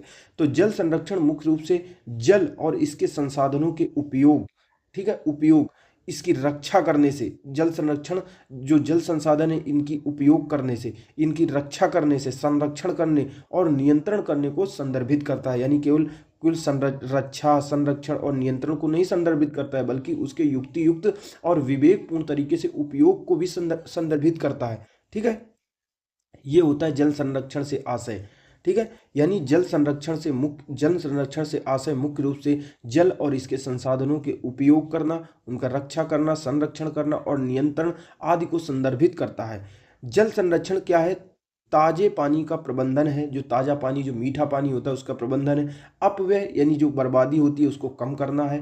पानी और उसके स्रोतों की रक्षा करना है, जैसे कहीं नदी है, कहीं कोई पोखर है, कोई झील है, ठीक है, कहीं पानी भरा हुआ है तो उसका संरक्षण करना है, यानी कि बर्बादी करते चले जाओ। कोई आर्द्र भूमि है तो और इस प्रकार से ये सब करते हुए जल की कमी से बचने की एक प्रणाली है जिसमें जल का सतत उपयोग भी होता है, ठीक है ना। जल शक्ति अभियान, अब ये हम जल संरक्षण के बारे में बता चुके, अब बताएंगे कि जल शक्ति अभियान किस तरह से जल संरक्षण में महत्वपूर्ण भूमिका निभा सकता है। तो यहाँ पे सबसे पहले जल शक्ति अभियान के बारे में थोड़ा सा बता दे रहे हैं। तो जल शक्ति अभियान 2019 में देश के 256 जल संकट प्रभावित जिलों के यानी 2019 में जल शक्ति अभियान देश के 256 जल संकट से प्रभावित जिले थे उनके 1592 ब्लॉकों में जल संरक्षण को बढ़ावा देने के लिए शुरू किया गया था। जल शक्ति अभियान की 3 श्रृंखलाएं, एक 19 में, एक 21 में, तीसरी 22 में ये आयोजित की जा चुकी हैं। जल शक्ति अभियान जो था, जल शक्ति अभियान को विस्तारित करते हुए 2022 की बात है कि देश के सभी जिलों के सभी ब्लॉकों को ग्रामीण और शहरी क्षेत्रों सहित कवर कर दिया गया था। यानी सभी गांवों को कवर कर दिया गया था, सभी शहरी क्षेत्रों को जल संरक्षण के तहत जो जल शक्ति अभियान था उससे कवर कर दिया गया था। यानी 2022 की बात है, ठीक है। जल शक्ति अभियान जो है शुरू हुआ था 2019 में, फिर इसके कई चरण चले, 19 में चला, 21 में चला, 22 में, और जब 22 आया तो 22 में देश के जितने भी जिले थे, इनके जितने भी ब्लॉक थे और ब्लॉकों में जितने भी ग्रामीण और शहरी बस्तियां आती थी उनको सभी को कवर कर दिया गया। जल शक्ति अभियान की निम्नलिखित विशेषताएं हैं, इसके मुख्य मुख्य प्रावधान थे।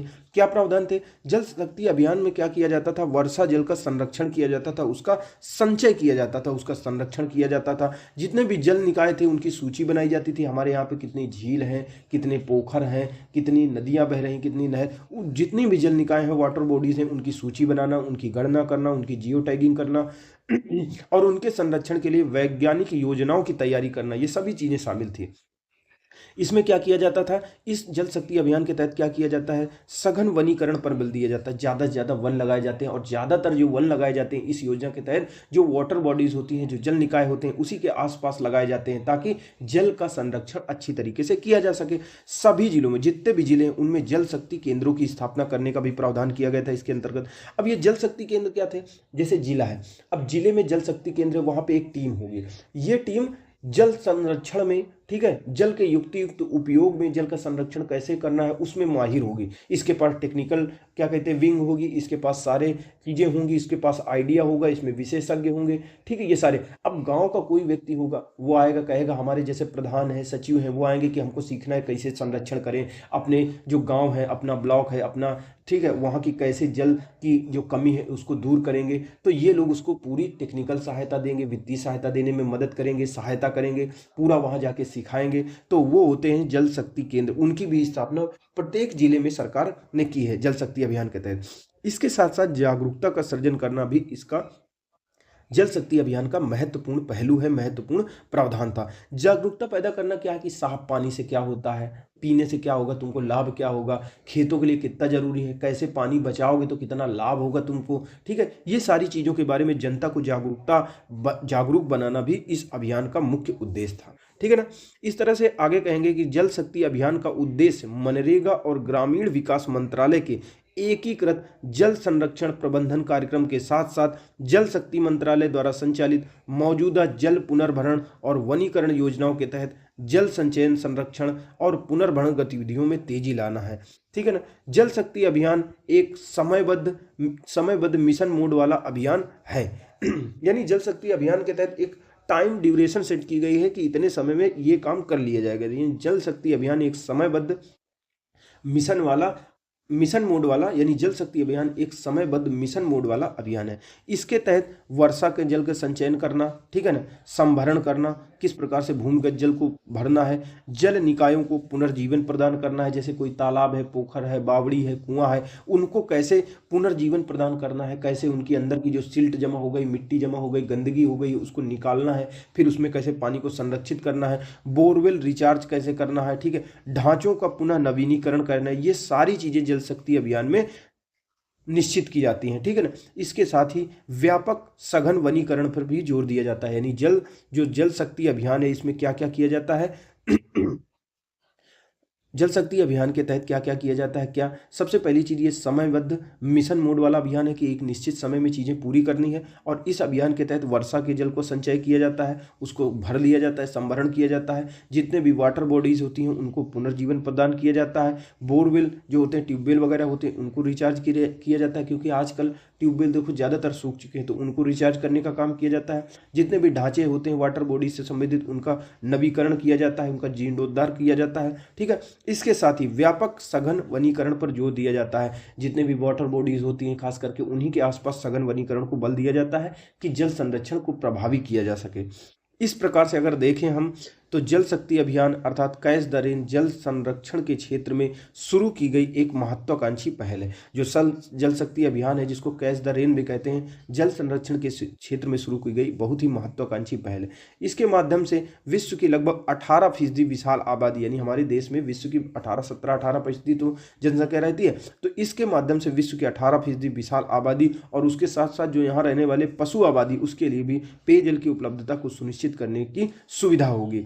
भारत सरकार द्वारा जल संरक्षण को जन आंदोलन के तौर पर संचालित किया जा रहा है, यानी भारत की जो सरकार है जल संरक्षण को जन आंदोलन यानी एक आंदोलन बना रही है जिसमें जनता शामिल है। जल संरक्षण एवं भौम जल पुनर्भरण के लिए जल जीवन मिशन, अमृत सरोवर योजना, अटल भूजल योजना जैसी गतिविधियां संचालित की जा रही हैं। यानी सरकार क्या कर रही है, जल संरक्षण के लिए जल को किस प्रकार से संरक्षित करना है और जो ग्राउंड लेवल वाटर है उसका फिर से रिचार्ज करने के लिए सरकार तरह तरह की योजना चला रही है। अमृत सरोवर योजना चला रही है, जैसे गांव के आसपास आप देखे होंगे, कहीं जाओ तो बहुत सारे तालाब नए नए खोदे है सरकार, तो वही अमृत सरोवर योजना सरकार लेके आई है। सरकार अटल भूजल योजना लेके आई है जल संरक्षण और भौम जल पुनर्भरण के लिए। अटल भूजल योजना जिसके तहत भूजल का रिचार्ज किया जाता है, ठीक है, जल जीवन मिशन, ये सारी गतिविधियां संचालित की जा रही हैं। जो 5वां नंबर हमारा क्वेश्चन है वो है वर्ष 2024 तक प्रत्येक घर में शुद्ध पेयजल उपलब्ध कराने हेतु शुरू किए गए जल जीवन मिशन के समक्ष उपस्थित चुनौतियां क्या है और इनका समाधान भी बताइए। यानी जो 2024 तक प्रत्येक ग्रामीण परिवार को या प्रत्येक घर तक शुद्ध पेयजल उपलब्ध कराने के लिए जो जल जीवन मिशन शुरू किया गया था, उसके समक्ष क्या क्या चुनौतियां हैं वो बताना है और इन चुनौतियों का कैसे समाधान कर सकते हैं ये बताना है। तो देखिए, ये जो हमारा क्वेश्चन है ये पुराना है। इसमें ये कहा गया था क्योंकि जल जीवन मिशन जब 2019 में आया था तो इसका मुख्य उद्देश्य था कि हम 2000 यानी लक्ष्य था कि 2024 तक हम प्रत्येक घर को, ग्रामीण परिवार हो, शहरी परिवार हो, जल जीवन मिशन इसलिए शहरी भी शुरू किया गया था कि हम प्रत्येक घर को शुद्ध पेयजल उपलब्ध करा देंगे नल से जल कार्यक्रम के माध्यम से। लेकिन उसके मार्ग में बहुत सारी चुनौतियां थी जिसके कारण ये लक्ष्य अभी भी पूरा नहीं हुआ है, ठीक है ना। इसलिए ये इंपॉर्टेंट अभी भी हो जाता है क्वेश्चन। ये थोड़ा सा बदल के आ सकता है, बदल के इन द सेंस ऐसे आ सकता है कि जल जीवन मिशन क्या है, इसके समक्ष क्या क्या चुनौतियां हैं और इनका समाधान किस तरह से किया जा सकता है, ये आपका प्रश्न आ सकता है उसमें। तो ये बहुत ज़्यादा महत्वपूर्ण है। देखो, कोई भी क्वेश्चन महत्वपूर्ण तब हो जाता है जब वो बहुत बड़े वर्ग को प्रभावित कर रहा होता है, गरीब वर्ग को प्रभावित कर रहा होता है, उनके जीवन स्तर को उठा रहा होता है या गिरा रहा होता है। तो जो जल जीवन मिशन है पूरे देश में लागू है और बहुत बड़े स्तर पर लोगों को प्रभावित कर रहा है, उनके जीवन स्तर को सुधार रहा है, इसलिए ये महत्वपूर्ण हो जाता है। तो इसलिए इसको पढ़ते हैं, चलिए देखते हैं। तो हम इस लहजे में पढ़ेंगे कि जल जीवन मिशन क्या है। सबसे पहली चीज, क्योंकि इसका आंसर यही होगा, पहले लिख देंगे जल जीवन मिशन क्या है, इसके बारे में थोड़ी जानकारी रख देंगे। फिर ये पूरा नहीं हो पाया, इसके समक्ष इसका लक्ष्य पूरा नहीं हुआ, इसके मार्ग क्या क्या चुनौतियां हैं, फिर इन चुनौतियों का कैसे समाधान कर सकते हैं, ये चीजें बताएंगे। तो चलिए हम देखते हैं क्या है जल जीवन मिशन। जो है अगर देखा जाए इसकी महत्वपूर्ण बातें हम पढ़ लेते हैं प्रश्न में कि जल जीवन मिशन भारत सरकार द्वारा राज्यों के सहयोग से जल जीवन मिशन की शुरुआत की गई है। इसका उद्देश्य क्या था कि 2024 तक कार्यशील घरेलू नल कलेक्शन के माध्यम से प्रत्येक ग्रामीण परिवार को, देखिए मैं उतना ही बता रहा हूँ किताब में जितना अब इम्पोर्टेंट है, यानी आने वाला जो क्वेश्चन आएगा उसमें इतना ही लिखना रहेगा। आगे का जो है वो रामायण टाइप में लिखा हुआ है कि आराम से कोई भी मतलब कहानी बना सकता है। तो भारत सरकार द्वारा राज्यों के सहयोग से जल जीवन मिशन की शुरुआत की गई थी 2019 में। इसका उद्देश्य था, लक्ष्य था कि 2024 तक कार्यशील घरेलू नल कनेक्शन के माध्यम से प्रत्येक ग्रामीण परिवार को प्रतिदिन 55 लीटर प्रति व्यक्ति प्रतिदिन पेयजल उपलब्ध कराया जाएगा। यानी ग्रामीण परिवार में इसका लक्ष्य रखा गया था कि 2024 तक हम ऐसी व्यवस्था बना लेंगे कि प्रत्येक व्यक्ति को 55 लीटर के हिसाब से प्रत्येक परिवार को जल मिलेगा।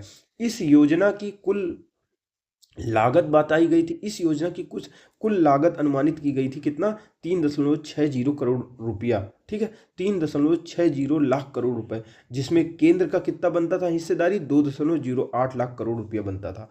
फिर दिसंबर का डेटा आ गया है, ये भी कोई इंपॉर्टेंट नहीं है लिखने का, ठीक है ना, ये भी कोई इंपॉर्टेंट नहीं है। इसमें सबसे महत्वपूर्ण ये है कि जल जीवन मिशन के समक्ष क्या क्या चुनौतियां हैं।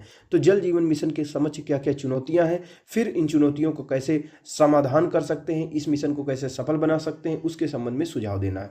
तो चलिए देखते हैं, जल जीवन मिशन के बारे में पढ़ दिया, अब इसके समक्ष क्या क्या चुनौतियां हैं। तो जल जीवन मिशन 2024 तक प्रत्येक ग्रामीण परिवार को नल से पेयजल उपलब्ध कराना था। और जरूरी कार्यों के लिए जल उपलब्ध कराना था, लेकिन ये लक्ष्य प्राप्त नहीं हो पाया, जिसके पीछे निम्नलिखित चुनौतियां थी। पहली चुनौती ये थी कि कुछ राज्यों के सहयोग की कमी, यानी बहुत सारे ऐसे भी राज्य हैं देश के अंदर जो केंद्र को उचित या पर्याप्त सहयोग नहीं कर रहा है। जैसे केंद्र सामान्य राज्यों में केंद्र कितना देता है, केंद्र 50% देता है, राज्य 50% देता है। अब राज्य कहेंगे हमारे पास पैसा नहीं है, किसी प्रकार से बहाना बनाएंगे, तो केंद्र कैसे अकेले पूरा कर लेगा। तो कुछ राज्यों की कमी के कारण जल जीवन मिशन अपने लक्ष्य को नहीं प्राप्त कर सका।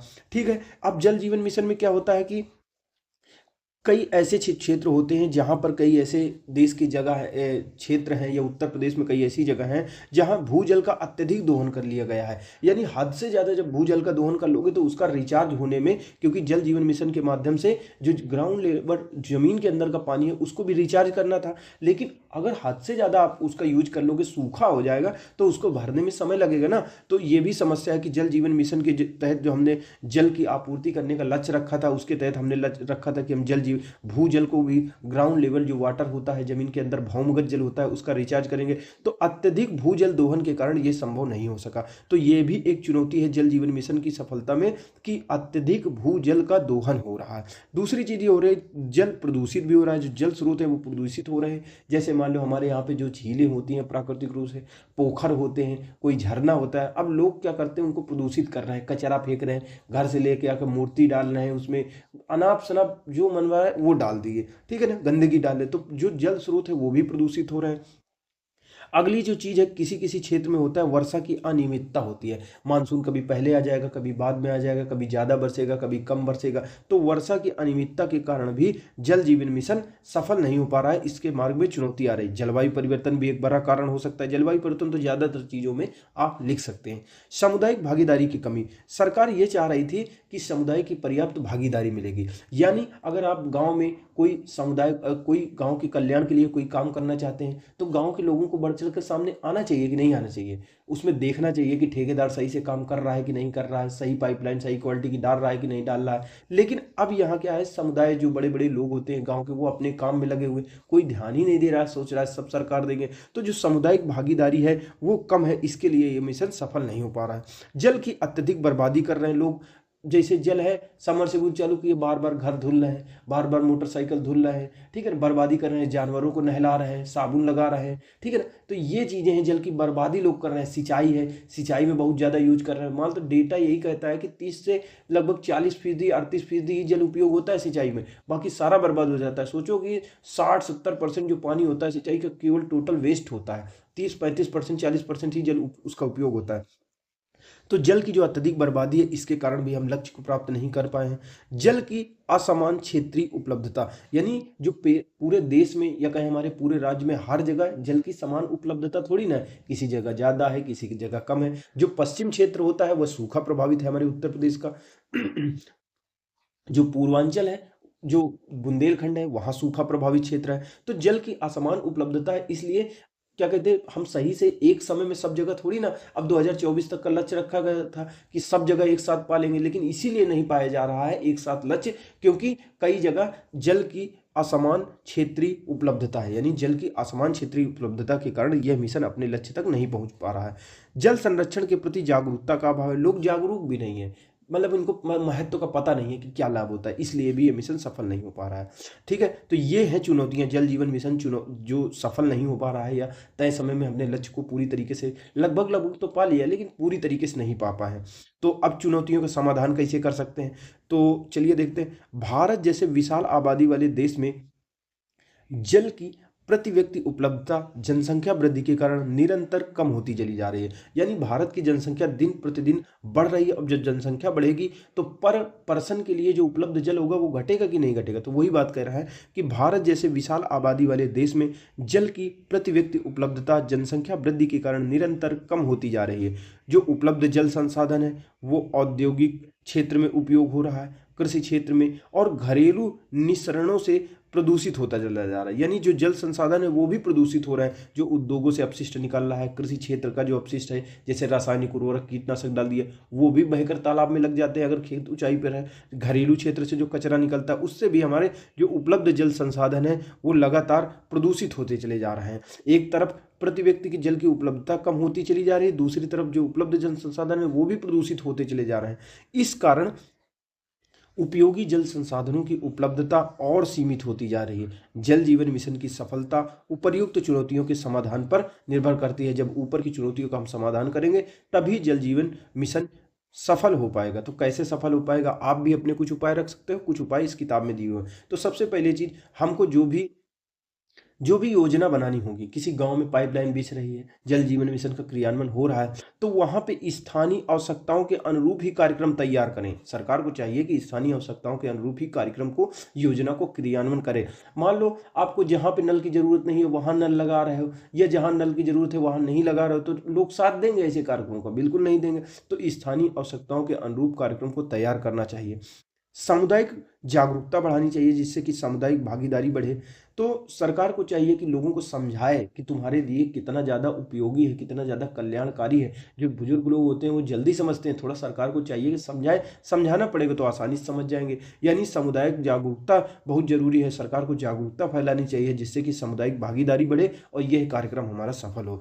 स्थानीय लोगों की जानकारी का भी और समझ का प्रयोग करना चाहिए। जो बूढ़े बुजुर्ग होते हैं, कुछ कहते हैं, गाँव के लोग हैं, तो उनकी बात भी तो सुनो भाई कि वो क्या कह रहे हैं, उनकी ज़रूरत क्या है। तुम पता चले कुछ दूसरा कर रहे हो, जहाँ बस्ती नहीं है वहाँ पहुँचा रहे हो, जहाँ बस्ती नहीं है वहाँ नहीं पहुँचा रहे हो। तो ये चीज़ें स्थानीय लोगों की जानकारी का, समझ का प्रयोग करें, सामुदायिक जागरूकता से लोग लेके आएँ। मौजूदा जो जल स्रोत है उनके नवीकरण और संरक्षण पर ध्यान दें। वर्तमान में जो हमारे जल स्रोत मौजूद है ना, उनका नवीकरण करें, उनका पुनरुद्धार करें, जीर्णोद्धार करें, उनके संरक्षण पर ध्यान दें, तभी ये सफल हो सकता है। ठीक है ना? तो ये समाधान हो गया। अब यहाँ की ये डेटा लिखा हुआ, ये पुराना है, ये काम करेंगे। तो हमारे लिए काम का ये था कि जल जीवन मिशन क्या है इसके बारे में लिखना था, इसके समक्ष क्या क्या चुनौतियां हैं ये देखना था, और इसका समाधान कैसे कर सकते हैं ये बता दिया था। तो भारत जल जीवन मिशन क्या है वो हमने देख लिया। ठीक है, कि 2024 में शुरू किया था, इसका लक्ष्य ये था। फिर इसके समक्ष क्या क्या चुनौतियां हैं ये देख लिया, फिर इनका समाधान कैसे किया जाता है ये देख लिया। अब जो छठवां नंबर हमारा क्वेश्चन है वो जल जीवन मिशन शहरी कब शुरू किया गया था, इसके प्रमुख उद्देश्य बताइए। तो इसकी थीम ये है कि आपको ये बता देना है कि जल जीवन मिशन क्या है, यानी जल जीवन मिशन शहरी कब शुरू किया गया था और इसके मुख्य उद्देश्य क्या है। ये मुख्य भाग है। तो इसको सबसे पहले आसान भाषा में इसकी कहानी समझ लेते हैं। जल जीवन मिशन जो शुरू किया गया था 2019 में, जो हर घर नल से जल यानी ग्रामीण परिवारों को प्रदान करने के लिए चालू किया गया था, ये जब सफल हुआ काफ़ी हद तक और इसकी सफलता के चीज़ें, इसके सकारात्मक परिणाम सामने आए, जब ये आगे बढ़ा तो सरकार ने ये सोचा कि क्यों ना इसको शहरों पर भी लागू किया जाए। तो सरकार जो जल जीवन मिशन शहरी है उसके माध्यम से जितने भी देश के शहर हैं, जितने भी वैधानिक नगर हैं, उनमें नल से जल का कनेक्शन उपलब्ध कराती है सरकार, उसके ताकि लोगों को पेयजल उपलब्ध हो जाए। देखो देश में, हमारे देश में भी जो पीने का पानी होता है, गांव तो गांव छोड़ दो, शहरों में भी ठीक नहीं है। आप दिल्ली को देख लो, बड़े बड़े शहरों को, दिल्ली को देख लो, दिल्ली में जितनी भी जे कॉलोनी है, झुग्गी झोपड़ी है, उनमें लड़ाई झगड़ा हो जाता है पानी को लेकर। कोई टैंकर लेके आता है पानी तो उसमें लूट मच जाती है। पानी का जो नलका आता है वहाँ पे बड़ी बड़ी लाइन लगती है, बड़ी मार कुटाई होती है, और पानी मूलभूत आवश्यकता है वो भी पूरी नहीं होती। तो सरकार ने इसका लक्ष्य रखा है कि जिस तरह से ग्रामीण क्षेत्रों में हमने जल जीवन मिशन लागू किया है उसी तरह शहरी क्षेत्रों में भी इसको लागू करेंगे। लेकिन इसमें एक और पॉइंट ऐड है, ग्रामीण क्षेत्रों में जो सीवेज प्रबंधन होता है वो शामिल नहीं है ग्रामीण क्षेत्रों में, लेकिन शहरी क्षेत्रों में एक और पॉइंट ऐड कर लिया गया है कि जो सीवेज ट्रीटमेंट प्लांट होते हैं वो भी लगाया जाएगा। जो मल जल होता है घरेलू क्षेत्रों का उसका भी निकास किया जा सके, जो औद्योगिक क्षेत्रों का अपशिष्ट जल है उसका भी शोधन किया जा सके, ताकि ये जो कचरा है, जो घर का मल जल है, जो उद्योगों का अपशिष्ट है सॉरी, ये स्वच्छ जल स्रोतों में ना मिले और ना मिले उनको प्रदूषित ना करे। इसके लिए इसको सीवेज ट्रीटमेंट प्लांट को भी, चीज़ों को भी शामिल किया गया है कि सीवेज सुविधा भी देनी है। इसके लिए जल जीवन मिशन जो शहरी है, जैसे कि ग्रामीण वाला था जल जीवन मिशन 2019 में, उसकी पूरी विशेषता यही में है कि जो स्थानीय समुदाय है उसकी भागीदारी करना है, टेक्नोलॉजी लेके आना है, जो जो हमारे जैसे तालाब होंगे, झील होंगे, ठीक है, बावड़ी होंगी, कुएं होंगे, उनका पुनरुद्धार करना है, टेक्नोलॉजी का इस्तेमाल करना है, ये सारी चीज़ें आती हैं। तो देख लेते हैं। तो हमने जो तैयार किया है, जो मेरे पॉइंट इकट्ठा किए हैं, पहले उसको देख लेते हैं, फिर देखेंगे किताब में क्या दिया है। तो प्रश्न ये पूछ कह रहा है कि जल जीवन मिशन शहरी कब शुरू किया गया था, इसके बारे में बताना है कि क्या है, कब शुरू किया गया था और उसके मुख्य उद्देश्य बताने हैं। तो चलिए देखते हैं आंसर कहाँ है हमारा। अम्म, तो जल जीवन मिशन जो शहरी है, अगर बात किया जाए, जल जीवन मिशन जो हमारा शहरी है, जल जीवन मिशन शहरी केंद्र सरकार द्वारा शुरू की गई एक महत्वपूर्ण योजना है। जल जीवन मिशन शहरी केंद्र सरकार द्वारा शुरू की गई एक महत्वपूर्ण योजना है। इसका उद्देश्य क्या है? सॉरी, शहरी क्षेत्रों में हर घर को लगातार साफ पेयजल उपलब्ध कराना, यानी हमारे शहर के जो हैं उनको भी पेयजल उपलब्ध कराना है, लगातार साफ साफ पानी देना। यह जल जीवन मिशन जो ग्रामीण चल रहा था ना, जल जीवन मिशन ग्रामीण, उसी का शहरी संस्करण है एक हिसाब से। शहरों की बढ़ती आबादी और ऊपर से जल संकट और पेयजल की समस्याओं को ध्यान में रखकर यह जो जल जीवन मिशन शहरी है वो चालू किया गया है। जल जीवन मिशन शहरी क्या है? तो यह एक सरकारी योजना है जिसके तहत भारत के जितने भी शहर हैं, कस्बे हैं, नगरीय क्षेत्र हैं, उनमें हर घर तक, यानी शहरी क्षेत्रों में, नगरीय क्षेत्रों में, कस्बों में हर घर तक पाइपलाइन द्वारा स्वच्छ, सुरक्षित, यानी साफ साफ पानी हो, सुरक्षित तरीके से हो, नियमित रूप से पेयजल पहुंचाने का इसके माध्यम से प्रयास किया जा रहा है।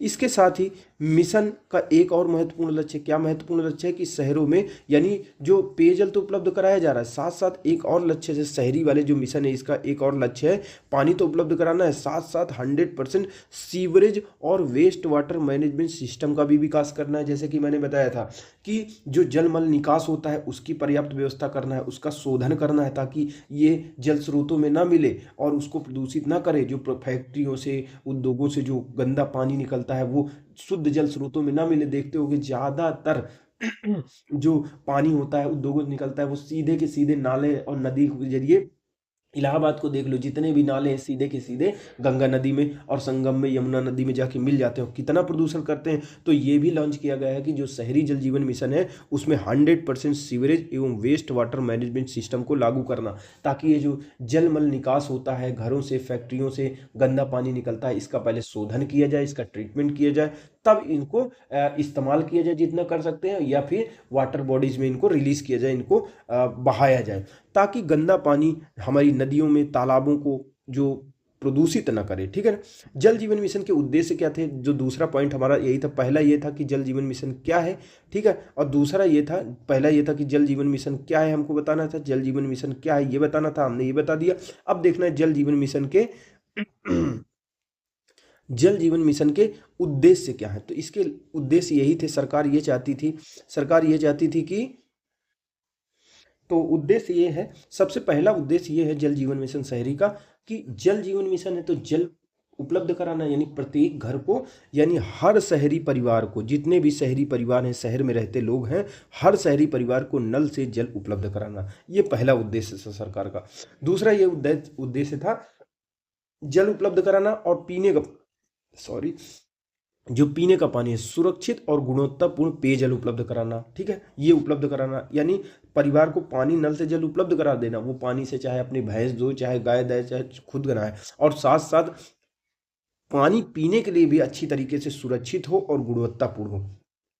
सरकार ये चाहती थी कि इसका शहरी मिशन का जो उद्देश्य था कि 24/7, यानी 24 घंटे 7 दिन जल आपूर्ति की दिशा में कदम बढ़ाए, ताकि ये उपलब्ध हो सके। शुरू में तो ऐसा नहीं था, लेकिन बाद में कोशिश की जा रही थी कि 24 घंटे पानी मिल सके, हम ऐसी व्यवस्था करेंगे। जल जीवन मिशन शहरी जो शहरी लगाया गया है, पानी के नुकसान को कम करना, जितना पानी बह जाता है उसको रोकना, उसको कम करना, वर्षा के जल का संग्रहण करना जो ग्रामीण में था, 100% सीवरेज सिस्टम को लागू करना, ये बहुत महत्वपूर्ण है शहर वाले में।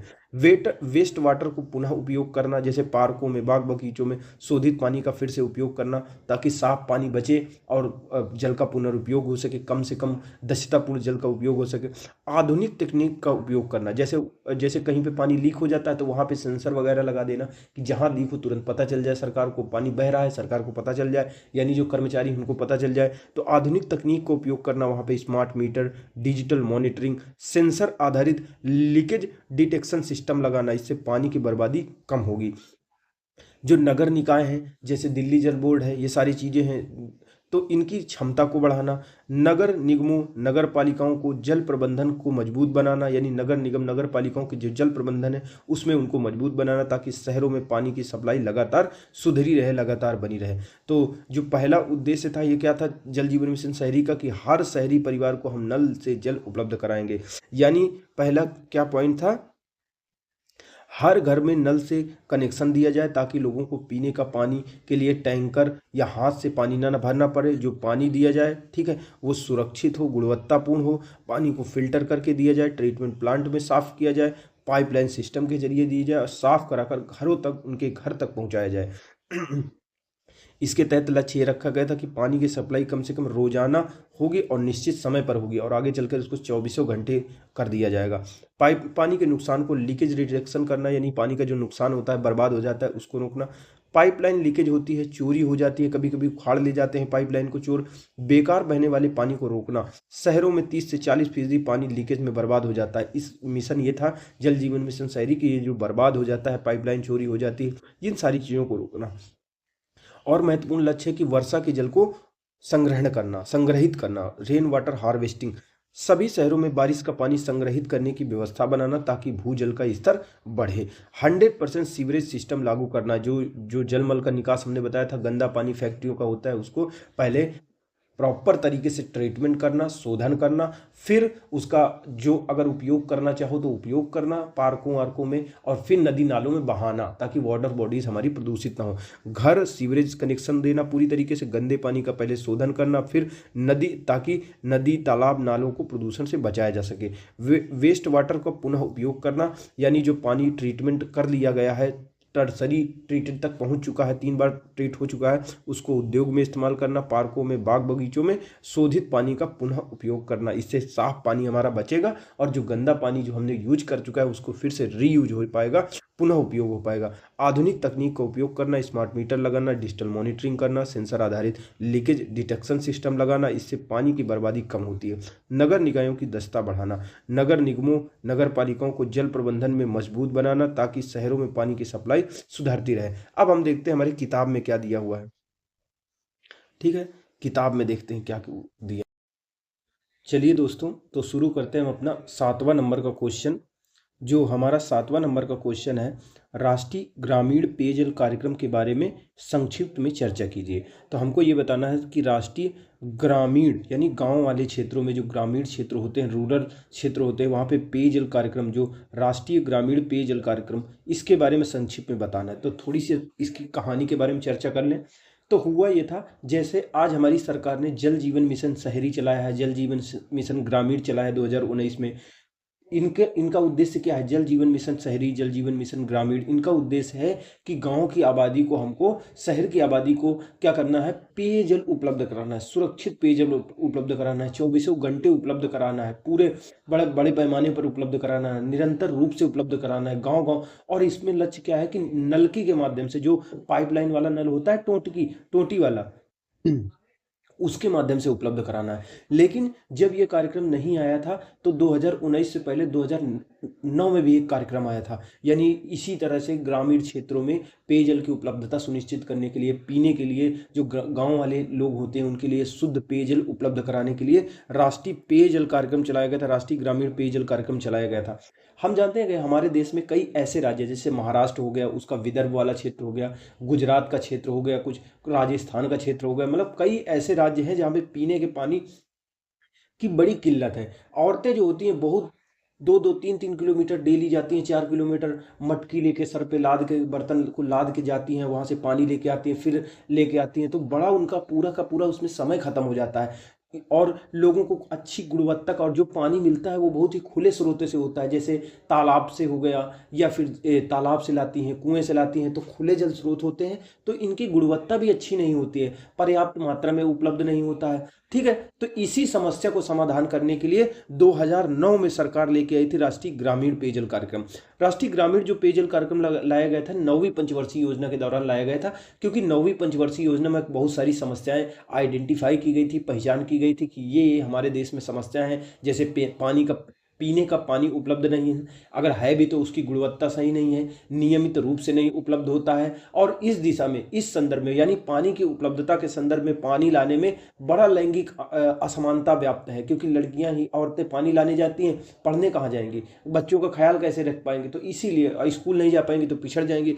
तो इसीलिए लाया गया था राष्ट्रीय ग्रामीण पेयजल कार्यक्रम। यानी इसको 2-3 पॉइंट में कहें तो हुआ ये था कि 9वीं जो हमारी पंचवर्षीय योजना थी, 9वीं पंचवर्षीय योजना, ये 11वीं पंचवर्षीय योजना थी, मैं 9वीं बोल रहा हूँ, 2009 में शुरू किया गया था, लेकिन ये 11वीं जो हमारी पंचवर्षीय योजना थी, ठीक है ना, 11वीं पंचवर्षीय योजना के दौरान 2009 में इसको स्टार्ट किया गया था। हुआ ये तो 11वीं पंचवर्षीय योजना के दौरान सरकार ने कुछ मुद्दे आइडेंटिफाई किए थे, यानी पहचान की थी कि हमारे यहाँ पे क्या है, जो जल है उसकी उपलब्धता सही से नहीं, उसकी आपूर्ति में तरह तरह से बाधा है, जो जल उपलब्ध है उसकी क्वालिटी सही नहीं है, और इस संदर्भ में लैंगिक असमानता है। तो इन सारी समस्याओं से निपटने के लिए सरकार ने 11वीं जो हमारी पंचवर्षीय योजना थी उसके तहत ये योजना चलाई थी, क्या, राष्ट्रीय ग्रामीण पेयजल कार्यक्रम चलाया था, ठीक है, ताकि इन समस्याओं से निपटा जा सके। और ये सेम ऐसा ही कार्यक्रम है जैसे हमारा वर्तमान में 2019 में चलाया गया था जल जीवन मिशन ग्रामीण, ठीक है। अब जल जीवन मिशन फिर शहरी भी चलाया गया था, और जो ये पुराना जो कार्यक्रम था उसी से मर्ज कर दिया गया था। तो चलिए देखते हैं हमारी किताब में क्या दिया हुआ है। तो राष्ट्रीय ग्रामीण पेयजल कार्यक्रम एक केंद्र प्रायोजित योजना है जो देश की ग्रामीण जनसंख्या को उचित एवं सुरक्षित पेयजल उपलब्ध कराने के लिए, यानी जो देश की ग्रामीण जनसंख्या है उसको उचित मात्रा में, यानी पर्याप्त मात्रा में, सुरक्षित यानी किसी तरह का कोई नुकसान ना हो, उसमें कोई बैक्टीरिया कीटाणु ना हो, यानी उचित एवं सुरक्षित पेयजल उपलब्ध कराने के लिए 1 अप्रैल 2009 को यह योजना शुरू की गई थी। राष्ट्रीय ग्रामीण पेयजल कार्यक्रम है, इसका मुख्य फोकस क्या था? मुख्य फोकस था पीने योग्य पानी की पर्याप्त उपलब्धता हो, उसकी लोगों को सुविधा हो, व्यय करने की एक क्षमता हो, ठीक है, साम्यता की दृष्टि से पानी की सतत उपलब्धता पर यह कार्यक्रम केंद्रित था कि पानी सतत रूप से उपलब्ध होता रहे, लोगों को व्यय करने की एक क्षमता दी जाएगी, इस जैसे दे दिया जाए कि 55 लीटर प्रतिदिन के हिसाब से आप खर्चा कर सकते हो, इतना पानी प्रति व्यक्ति उपलब्ध हो, साम्यता हो, यानी किसी को गरीब अमीर को, किसी को ऊंचे बड़े को पानी की उपलब्धता में अंतर ना हो, जिसको जितना जरूरत है उसको मिल सके, यानी साम्यता की दृष्टि से उपलब्ध कराने के लिए, सुविधापूर्ण तरीके से उपलब्ध कराने के लिए, पर्याप्त मात्रा में उपलब्ध कराने के लिए, जो पीने का पानी होता है उसके लिए शुरू किया गया था। और 11वीं पंचवर्षीय योजना हम जानते हैं कि जो समस्याएं आइडेंटिफाई की गई थी उसी को समस्याओं से निपटने के लिए ही राष्ट्रीय ग्रामीण पेयजल कार्यक्रम शुरू किया गया था। यानी राष्ट्रीय ग्रामीण पेयजल कार्यक्रम की शुरुआत हुई थी 11वीं पंचवर्षीय योजनाओं के दौरान। पंचवर्षीय योजना में कुछ प्रमुख मुद्दे थे, उनको चिन्हित किया गया था, आइडेंटिफाई किए गए थे, कुछ समस्याएं निकल के सामने आई थी जिनको पहचाना गया था और उन्हीं का समाधान करना था। कौन कौन सी समस्या थी? कि पानी निरंतर रूप से प्राप्त नहीं होता है, जल की उपलब्धता ही नहीं है, आपूर्ति सही तरीके से नहीं होती, क्वालिटी सही नहीं है, और इस संदर्भ में क्या है, जेंडर इनइक्वलिटी यानी लैंगिक असमानता व्याप्त है। इन्हीं सारी समस्याओं से निपटने के लिए राष्ट्रीय ग्रामीण पेयजल कार्यक्रम शुरू किया गया था, ठीक है ना। वर्ष 2017 में इसके लिए कहा जा रहा है कि इतना बजट आवंटित किया गया था। बाद में इसको क्या किया गया था, जो जल जीवन मिशन था उसके साथ इसको मिला दिया गया था 2019 में जाके। राष्ट्रीय ग्रामीण पेयजल कार्यक्रम के माध्यम से देश की ग्रामीण आबादी के लगभग 50% हिस्से तक हमने क्या किया है, पाइप से पेयजल मुहैया कराने का लक्ष्य निर्धारित किया गया था कि हम देश की 50% आबादी को, जो गांव में रहती है उसको 50% आबादी को पेयजल मुहैया करा देंगे पाइप से माध्यम से। जो सुरक्षित एवं स्वच्छ पेयजल की आपूर्ति एक आधारभूत आवश्यकता है, ये एक मूलभूत आवश्यकता है। जो हम जानते हैं कि जो जल होता है वो राज्य सूची का विषय होता है। ग्रामीण जलापूर्ति को 11वीं अनुसूची में पंचायतों के लिए निर्धारित विषयों में रखा गया है। राष्ट्रीय ग्रामीण पेयजल कार्यक्रम को ग्रामीण आबादी को स्वच्छ पेयजल की सतत उपलब्धता के लिए शुरू किया गया था। यानी सतत उपलब्धता के लिए शुरू किया गया था कि ग्रामीण क्षेत्र के लोगों को सतत रूप से पेयजल उपलब्ध होता रहेगा, ठीक है ना। ये कह रहा कि 5 जो है 11वीं अनुसूची के तहत ये राज्य सूची का विषय आता है। राज्य इस संदर्भ में नियम बना सकता है, कानून बना सकता है, लेकिन जो योजना आई थी ये केंद्र प्रायोजित योजना थी, इसमें केंद्र सरकार राज्य सरकार ने मिलकर सहयोग किया था, ठीक है। इस तरह देखें तो भारत सरकार द्वारा देश की संपूर्ण आबादी को स्वच्छ एवं पर्याप्त पेयजल की उपलब्धता सुनिश्चित करने के लिए जल जीवन मिशन वर्तमान में जो चालू किया गया है, ग्रामीण जल जीवन मिशन शहरी आरंभ किया गया है। इसके माध्यम से क्या लक्ष्य निर्धारित किया गया है, इसके द्वारा प्रत्येक व्यक्ति को प्रतिदिन के हिसाब से 55 लीटर शुद्ध जल की आपूर्ति की जाती है और इसका लक्ष्य रखा गया था कि 2024 तक हम कर देंगे, ठीक है ना। देखिए जो 8वां नंबर हमारा क्वेश्चन है वो क्वेश्चन है उत्तर प्रदेश में विद्यमान जल संकट के संदर्भ में सॉरी, उत्तर प्रदेश में जो हमारे जल संकट है यानी विद्यमान जल संकट के संदर्भ में जो अटल भूजल योजना है उसके महत्व पर प्रकाश डालिए। तो हम इस प्रश्न को समझ लेते हैं कि एक तरफ है अटल भूजल योजना, ये क्या है, और उत्तर प्रदेश में जो जल संकट है उसके समाधान में कैसे प्रभावशाली हो सकता है उसके बारे में बताएंगे। तो अगर इसको दो भागों में बांटेंगे तो पहला भाग है अटल भूजल योजना के बारे में और दूसरा है उत्तर प्रदेश में विद्यमान जल संकट। तो पहले बता देना है इसके उत्तर में कि अटल भूजल योजना क्यों है और किस तरह से ये उत्तर प्रदेश में विद्यमान जल संकट के संदर्भ में महत्वपूर्ण है, उपयोगी है। तो अगर हम बात करें तो हमारी जो अटल भूजल योजना है, जैसे कि नाम से पता चल रहा है कि भूजल यानी जमीन के अंदर जो पानी होता है, जो भौमगत जल होता है, उसके बारे में पूरी एक योजना है। इसमें इस बात पर फोकस किया जाता है कि जो जमीन के अंदर का जल है उसको कैसे कम से कम उपयोग किया जाए, उसको कैसे रिचार्ज किया जाए, यानी पानी का जो स्तर, अब हम समरसेबुल लगा रहे हैं, ट्यूबवेल लगा रहे हैं, सिंचाई कर रहे हैं बड़े पैमाने पर, तो जो जमीन के स्तर का आप गांव गांव में देखोगे जाके तो हर जगह कुएं सूख गए हैं, तालाब सूख गए हैं, कुएं का पानी जहां जहां बचा भी है तो बहुत नीचे चला गया है। ये सब का परिणाम है कि जब हरित क्रांति आई थी तो बहुत बड़े पैमाने पर ट्यूबवेल वगैरह लगा के, नलकूप वगैरह लगा के पानी का दोहन किया गया था, इसकी वजह से वो सूख गए हैं। तो इसीलिए सरकार ये योजना लेके आई थी कि अटल भूजल योजना, ये पूरे देश में लागू होने वाली योजना है। तो ये भूमिगत जल स्तर पर केंद्रित है कि किस प्रकार से हम, अगर देखा जाए तो जितना भी घरेलू जल होता है उसका लगभग लगभग 80% पीने के पानी में हम लोग पूरा इसी को यूज करते हैं। इंडस्ट्री में आजकल यही यूज हो रहा है, खेती किसानी में यही यूज हो रहा है। खेत में देखो नहर का पानी तो बहुत कम होता है, ज़्यादातर बहुत सारी ऐसी जगह होती है, पंजाब हरियाणा, मतलब बहुत सारी जगह में जहाँ पे केवल और केवल ट्यूबवेल से पानी का उपयोग किया जाता है, नलकूप से समरसेबल लगाकर ही पानी।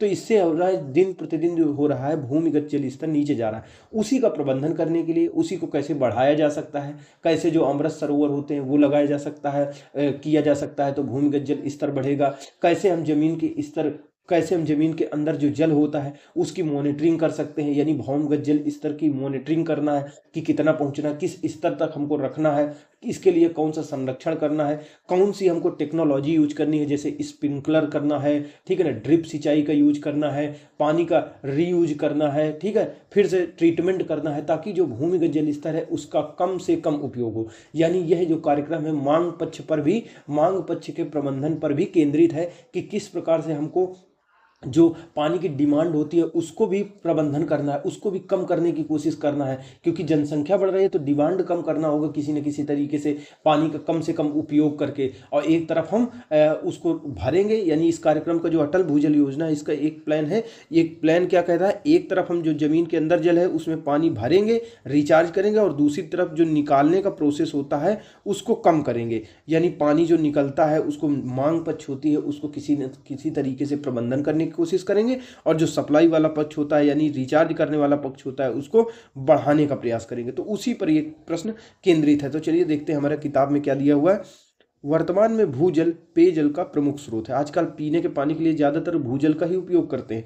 यह वैश्विक स्तर पर अगर देखा, यह वैश्विक स्तर पर पीने के पानी का लगभग आधा, कृषि जरूरतों का 40% और औद्योगिक मांग के 1/3 का योगदान देता है। यानी जो हमारा भौमगत जल है आज अगर वर्ल्ड लेवल पे देखा जाए वैश्विक स्तर पर, तो पीने के पानी में लगभग आधा पानी जो आज यूज होता है वो भूमगत जल स्तर से ही प्राप्त होता है दुनिया के लोगों को।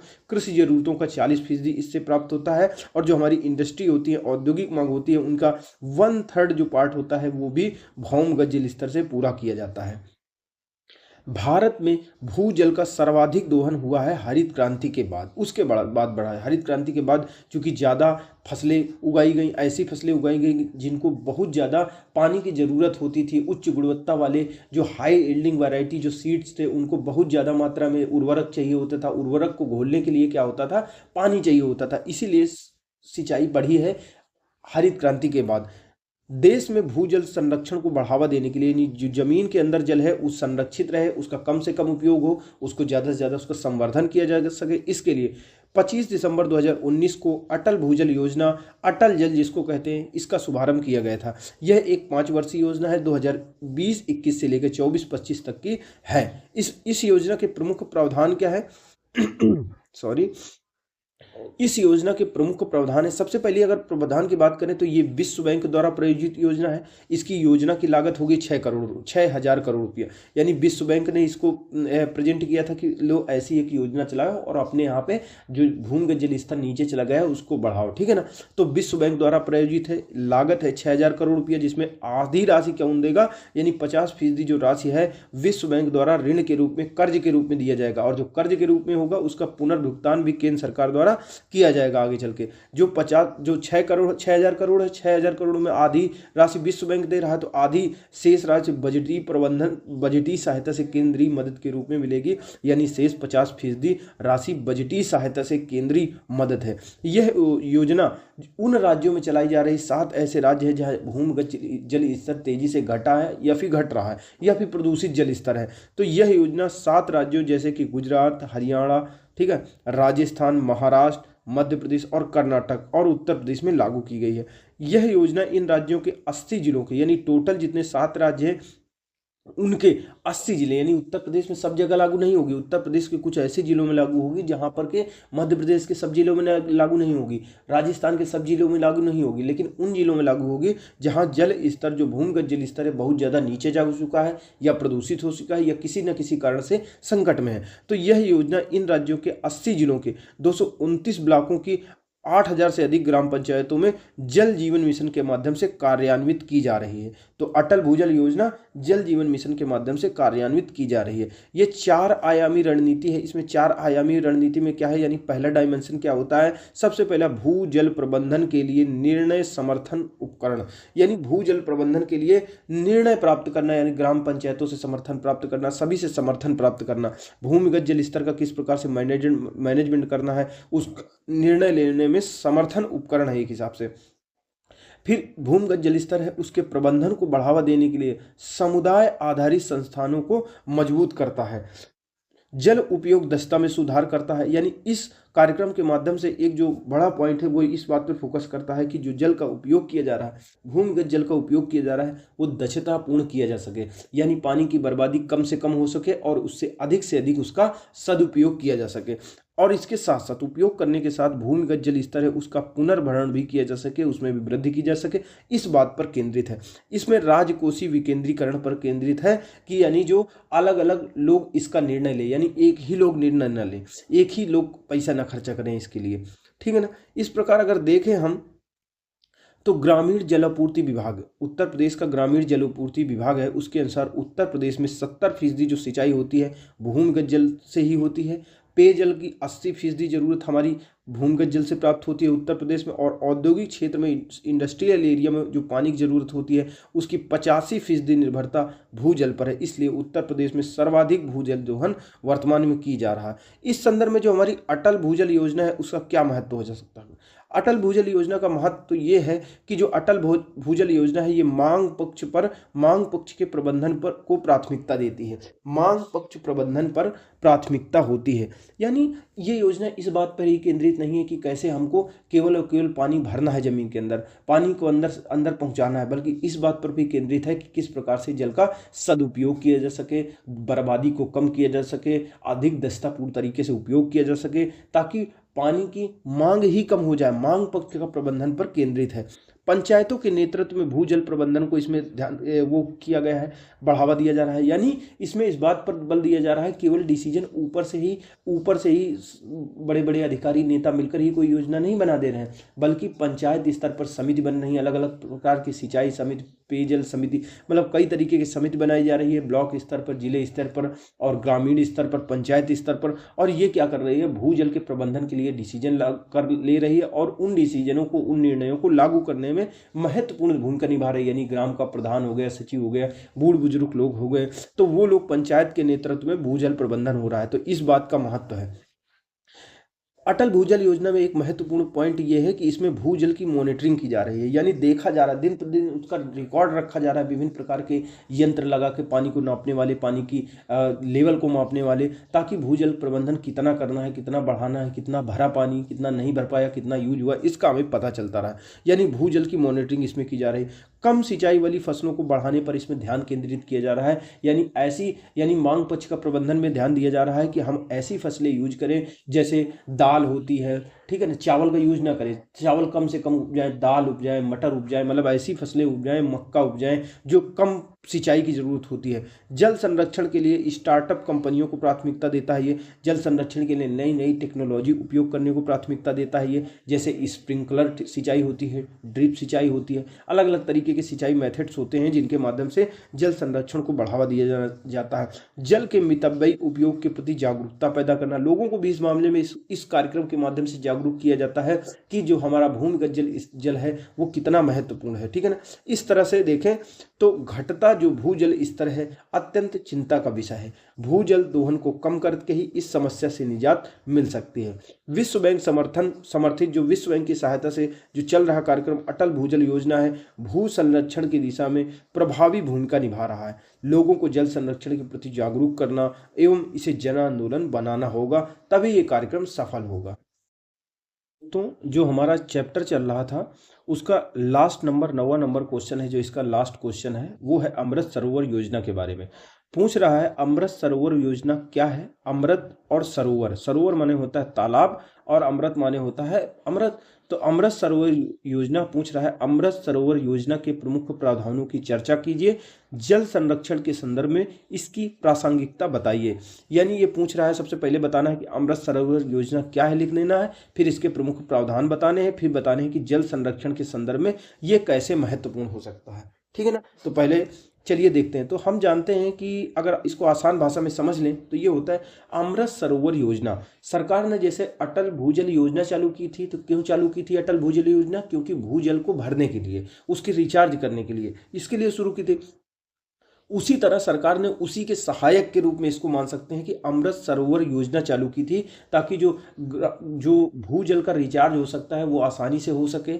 जो ग्रामीण क्षेत्रों में है, जैसे बहुत ज़्यादा जहाँ पे बारिश होती है, लेकिन बारिश का पानी बह करके नदी नालों के माध्यम से चला जाता है, बाहर चला जाता है गांव से, शहर से, और सिंचाई के लिए भी प्रयोग नहीं हो पाता है। तो सरकार ने चाहा था कि देश में जितने जिले हैं तो प्रत्येक जिले में 75 अमृत सरोवरों का निर्माण किया जाए। अमृत सरोवर का मतलब है एक प्रकार से तालाब। सरकार क्या करती है, गांव या फिर गांव के समूह के आसपास बहुत सारे तालाब खुदवा देती है, बनवा देती है, ठीक है ना। अब उनमें क्या होता है, आपने देखा होगा बहुत सारे आसपास, गाँव के आसपास आपको तालाब मिल जाएंगे जिनमें तालाब बना दिया गया, उसमें पानी यानी नहीं दिखाई देता है। तो ये ऐसे ही नहीं बनाया गया, इनका एक बड़ा मोटिव ये था, बड़ा मतलब उद्देश्य ये था, गोल ये था कि इनके माध्यम से जैसे इनको ऐसी जगह पे बनाया जाता था जो आसपास के क्षेत्रों से थोड़ा सा ढाल की जगह में होता था, तो पानी और नाली वगैरह बना दी जाती थी, ठीक है ना।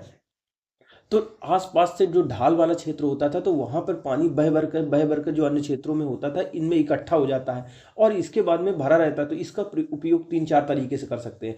पहला उपयोग ऐसे क्षेत्रों में कर सकते हैं कि जैसे बाढ़ का पानी खेतों हितों में नहीं रुकेगा, फसल बर्बाद नहीं होगी, नाली वाली डूबेगी नहीं, रोड वोड डूबेगी नहीं, तो और ऐसे क्षेत्रों में क्या होगा, बाढ़ का पानी जो हमारा होगा भर जाएगा ऐसे तालाबों में, और उस पानी का हम उपयोग सिंचाई कामों में कर लेंगे, ठीक है ना, सिंचाई के लिए कर लेंगे, जल संरक्षण को दूर कर, जल संरक्षण के लिए कर लेंगे, वहाँ मछली पालन करने के लिए कर लेंगे, ठीक है, जलीय कृषि कर सकते हैं। उसका प्रयोग हम किस चीज़ के लिए कर सकते हैं, जो हम बनाएंगे, ठीक है, वहाँ फलदार वृक्ष भी लगा देंगे अमृत सरोवरों के आसपास। उसके साथ साथ ये जल होगा अंदर अंदर रिसेगा इसका पानी और जाएगा जमीन के अंदर, और जो हमारा ग्राउंड लेवल वाटर होता है, जमीन के अंदर का पानी होता है, उसको रिचार्ज कर देगा, उसको फिर से भरेगा। तो इसके उद्देश्य से इसको शुरू किया गया था। तो चलिए शुरू करते हैं। किताब में हमारे क्या दिया हुआ है आंसर, जल संचय यानी जल को संचय करने के लिए और उसके संरक्षण के लिए और देश के ग्रामीण क्षेत्रों में जल संकट को दूर करने के लिए आज़ादी के अमृत महोत्सव के दौरान देश के प्रत्येक जिले में 75 अमृत सरोवरों के निर्माण एवं जीर्णोद्धार के संकल्प के साथ मिशन अमृत सरोवर को 2022 में शुरू किया गया था। यानी जो अमृत सरोवर यानी जो मिशन अमृत सरोवर की शुरुआत सरकार ने 2022 में किया गया था। इसका लक्ष्य ये रखा गया था कि प्रत्येक जिले में 75 अमृत सरोवरों का निर्माण करेंगे या फिर पहले से हैं तो वहाँ पे जीर्णोद्धार करेंगे। इसके संकल्प के साथ हुए थे ताकि इससे क्या होगा, जल का संरक्षण होगा और देश के जल संचय होगा, उससे जल संरक्षण होगा और देश के ग्रामीण क्षेत्रों में जल संकट को दूर कर सकेंगे। जो मिशन अमृत सरोवर है एक संपूर्ण सरकार के दृष्टिकोण पर आधारित मिशन है, यानी इसको पूरी तरह से सरकार ने ही चालू किया है, यानी एक संपूर्ण सरकार के दृष्टिकोण पर आधारित यह मिशन है। इसमें भारत सरकार के कुल मिलाकर 26 मंत्रालय और विभाग शामिल हैं। यानी इस जो मिशन है, मिशन अमृत सरोवर, इसको 6 मंत्रालय मिलकर आपस में कोऑर्डिनेशन करके, सहयोग करके, समन्वय करके इसको संचालित कर रहे हैं। और इसके साथ साथ 2 तकनीकी संस्थान है जो इसमें भागीदारी भूमिका निभा रहे हैं। यानी तालाब कितना गहराई पे होना चाहिए, कहाँ पे होना चाहिए, कितनी ऊंचाई पे होनी चाहिए, कितनी गहराई पे होनी चाहिए, इसके लिए टेक्निकल सपोर्ट भी तो चाहिए। तो उसी लिए कौन कौन से हमारे तकनीकी संस्थान है, कौन कौन से विभाग है। एक है ग्रामीण विकास विभाग, वो इसमें सहायता कर रहा है, ठीक है ना, अमृत सरोवर मिशन में। भूमि संसाधन विभाग है, पेयजल और स्वच्छता विभाग हो गया, जल संसाधन विभाग हो गया, पंचायत राज मंत्रालय हो गया, वन पर्यावरण और जलवायु परिवर्तन मंत्रालय हो गया। इसके साथ साथ संस्थानों की बात करें तो भू सूचना विज्ञान संस्थान हो गया, भास्कराचार्य राष्ट्रीय अंतरिक्ष अनुप्रयोग संस्थान हो गया। इन्होंने मिलकर सहायता की है, आपस में समन्वय से, कोऑर्डिनेशन से, कोऑपरेशन से इस मिशन का संचालन यानी मिशन अमृत सरोवर का चालू किया जा रहा है, यानी लागू किया जा रहा है, इसका क्रियान्वयन किया जा रहा है।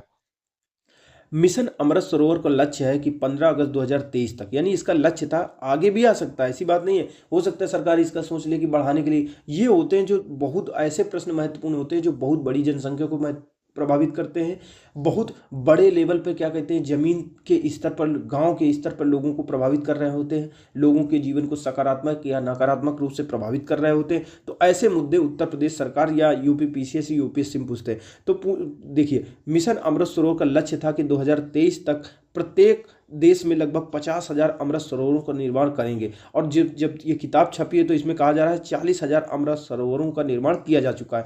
हो सकता है सरकार इस लक्ष्य को और बढ़ा दे और अमृत सरोवरों का और निर्माण किया जा रहा है, ठीक है ना। अमृत सरोवर जल निकायों के कायाकल्प, इससे क्या होगा, जो जल निकाय होते हैं, वाटर बॉडीज होती हैं, उनका कायाकल्प हो सकेगा। जल संरक्षण के संदर्भ में यह एक कायाकल्प करने के लिए और जल संरक्षण के संदर्भ में एक अनूठी पहल है। देश में निर्मित इन अमृत सरोवरों से भविष्य के लिए जल संरक्षण में मदद मिलेगी।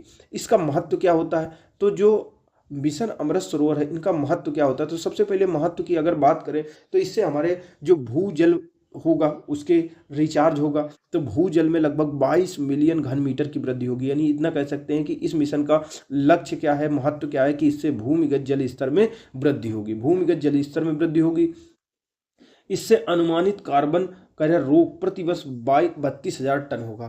यानी जब जल संरक्षण किया जाएगा, सिंचाई के लिए जल उत्पादित होगा, जो किसान होगा अधिक गहराई से सिंचाई के लिए उसको आसानी से जल मिल जाएगा, इंजन नहीं चलाना पाएगा, चलाएगा, तो इससे लिए कार्बन जो उत्सर्जन नहीं होगा, यानी कार्बन रोग प्रति वर्ष 32,000 टन लगभग होगी। डीजल पेट्रोल का यूज कम करना पड़ेगा, इसलिए कार्बन रोग प्रति वर्ष 32,000 टन होगी, ठीक है। जल धारण क्षमता में लगभग अपेक्षित वृद्धि होगी। यानी हमारी जो जल धारण क्षमता है अभी कम है, यानी जल संरक्षण हम नहीं कर सकते हैं, जल को धारण नहीं कर सकते हैं, ऐसी कोई हमारे पास संरचना नहीं है। लेकिन हम इतने तालाबों का, जब प्रत्येक जिले में, सोचो 2023 तक का लक्ष्य रखा गया था कि प्रत्येक जिले में 75 हम क्या कहते हैं 50,000 के लगभग बनाने थे पूरे देश में, और 75 प्रत्येक जिले में हम बनाने थे, क्या कहते हैं, ये हमारे जो अमृत सरोवर होते। तो इससे क्या होगा, जल धारण क्षमता में हमारी वृद्धि होगी। इससे क्या होगा, सामुदायिक भागीदारी की भावना में वृद्धि होगी। यानी इसमें गाँव का मुखिया होगा, प्रधान होगा, जो लोग होंगे जो समाज के हित के बारे में सोचते हैं, वो इसको बनवाएंगे, इनकी देख रेख रखेंगे।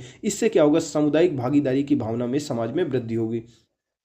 ग्रामीण अर्थव्यवस्था को मजबूती मिलेगी। मान लो जो तालाब बन रहा है उसमें मछली पालन करवा दे, कछुआ पालन करवा दे, झींगा पालन करवा दे, तो उससे क्या होगा, ग्रामीण अर्थव्यवस्था को मजबूती मिलेगी, लोगों को रोजगार मिलेगा, रोजगार का सृजन होगा।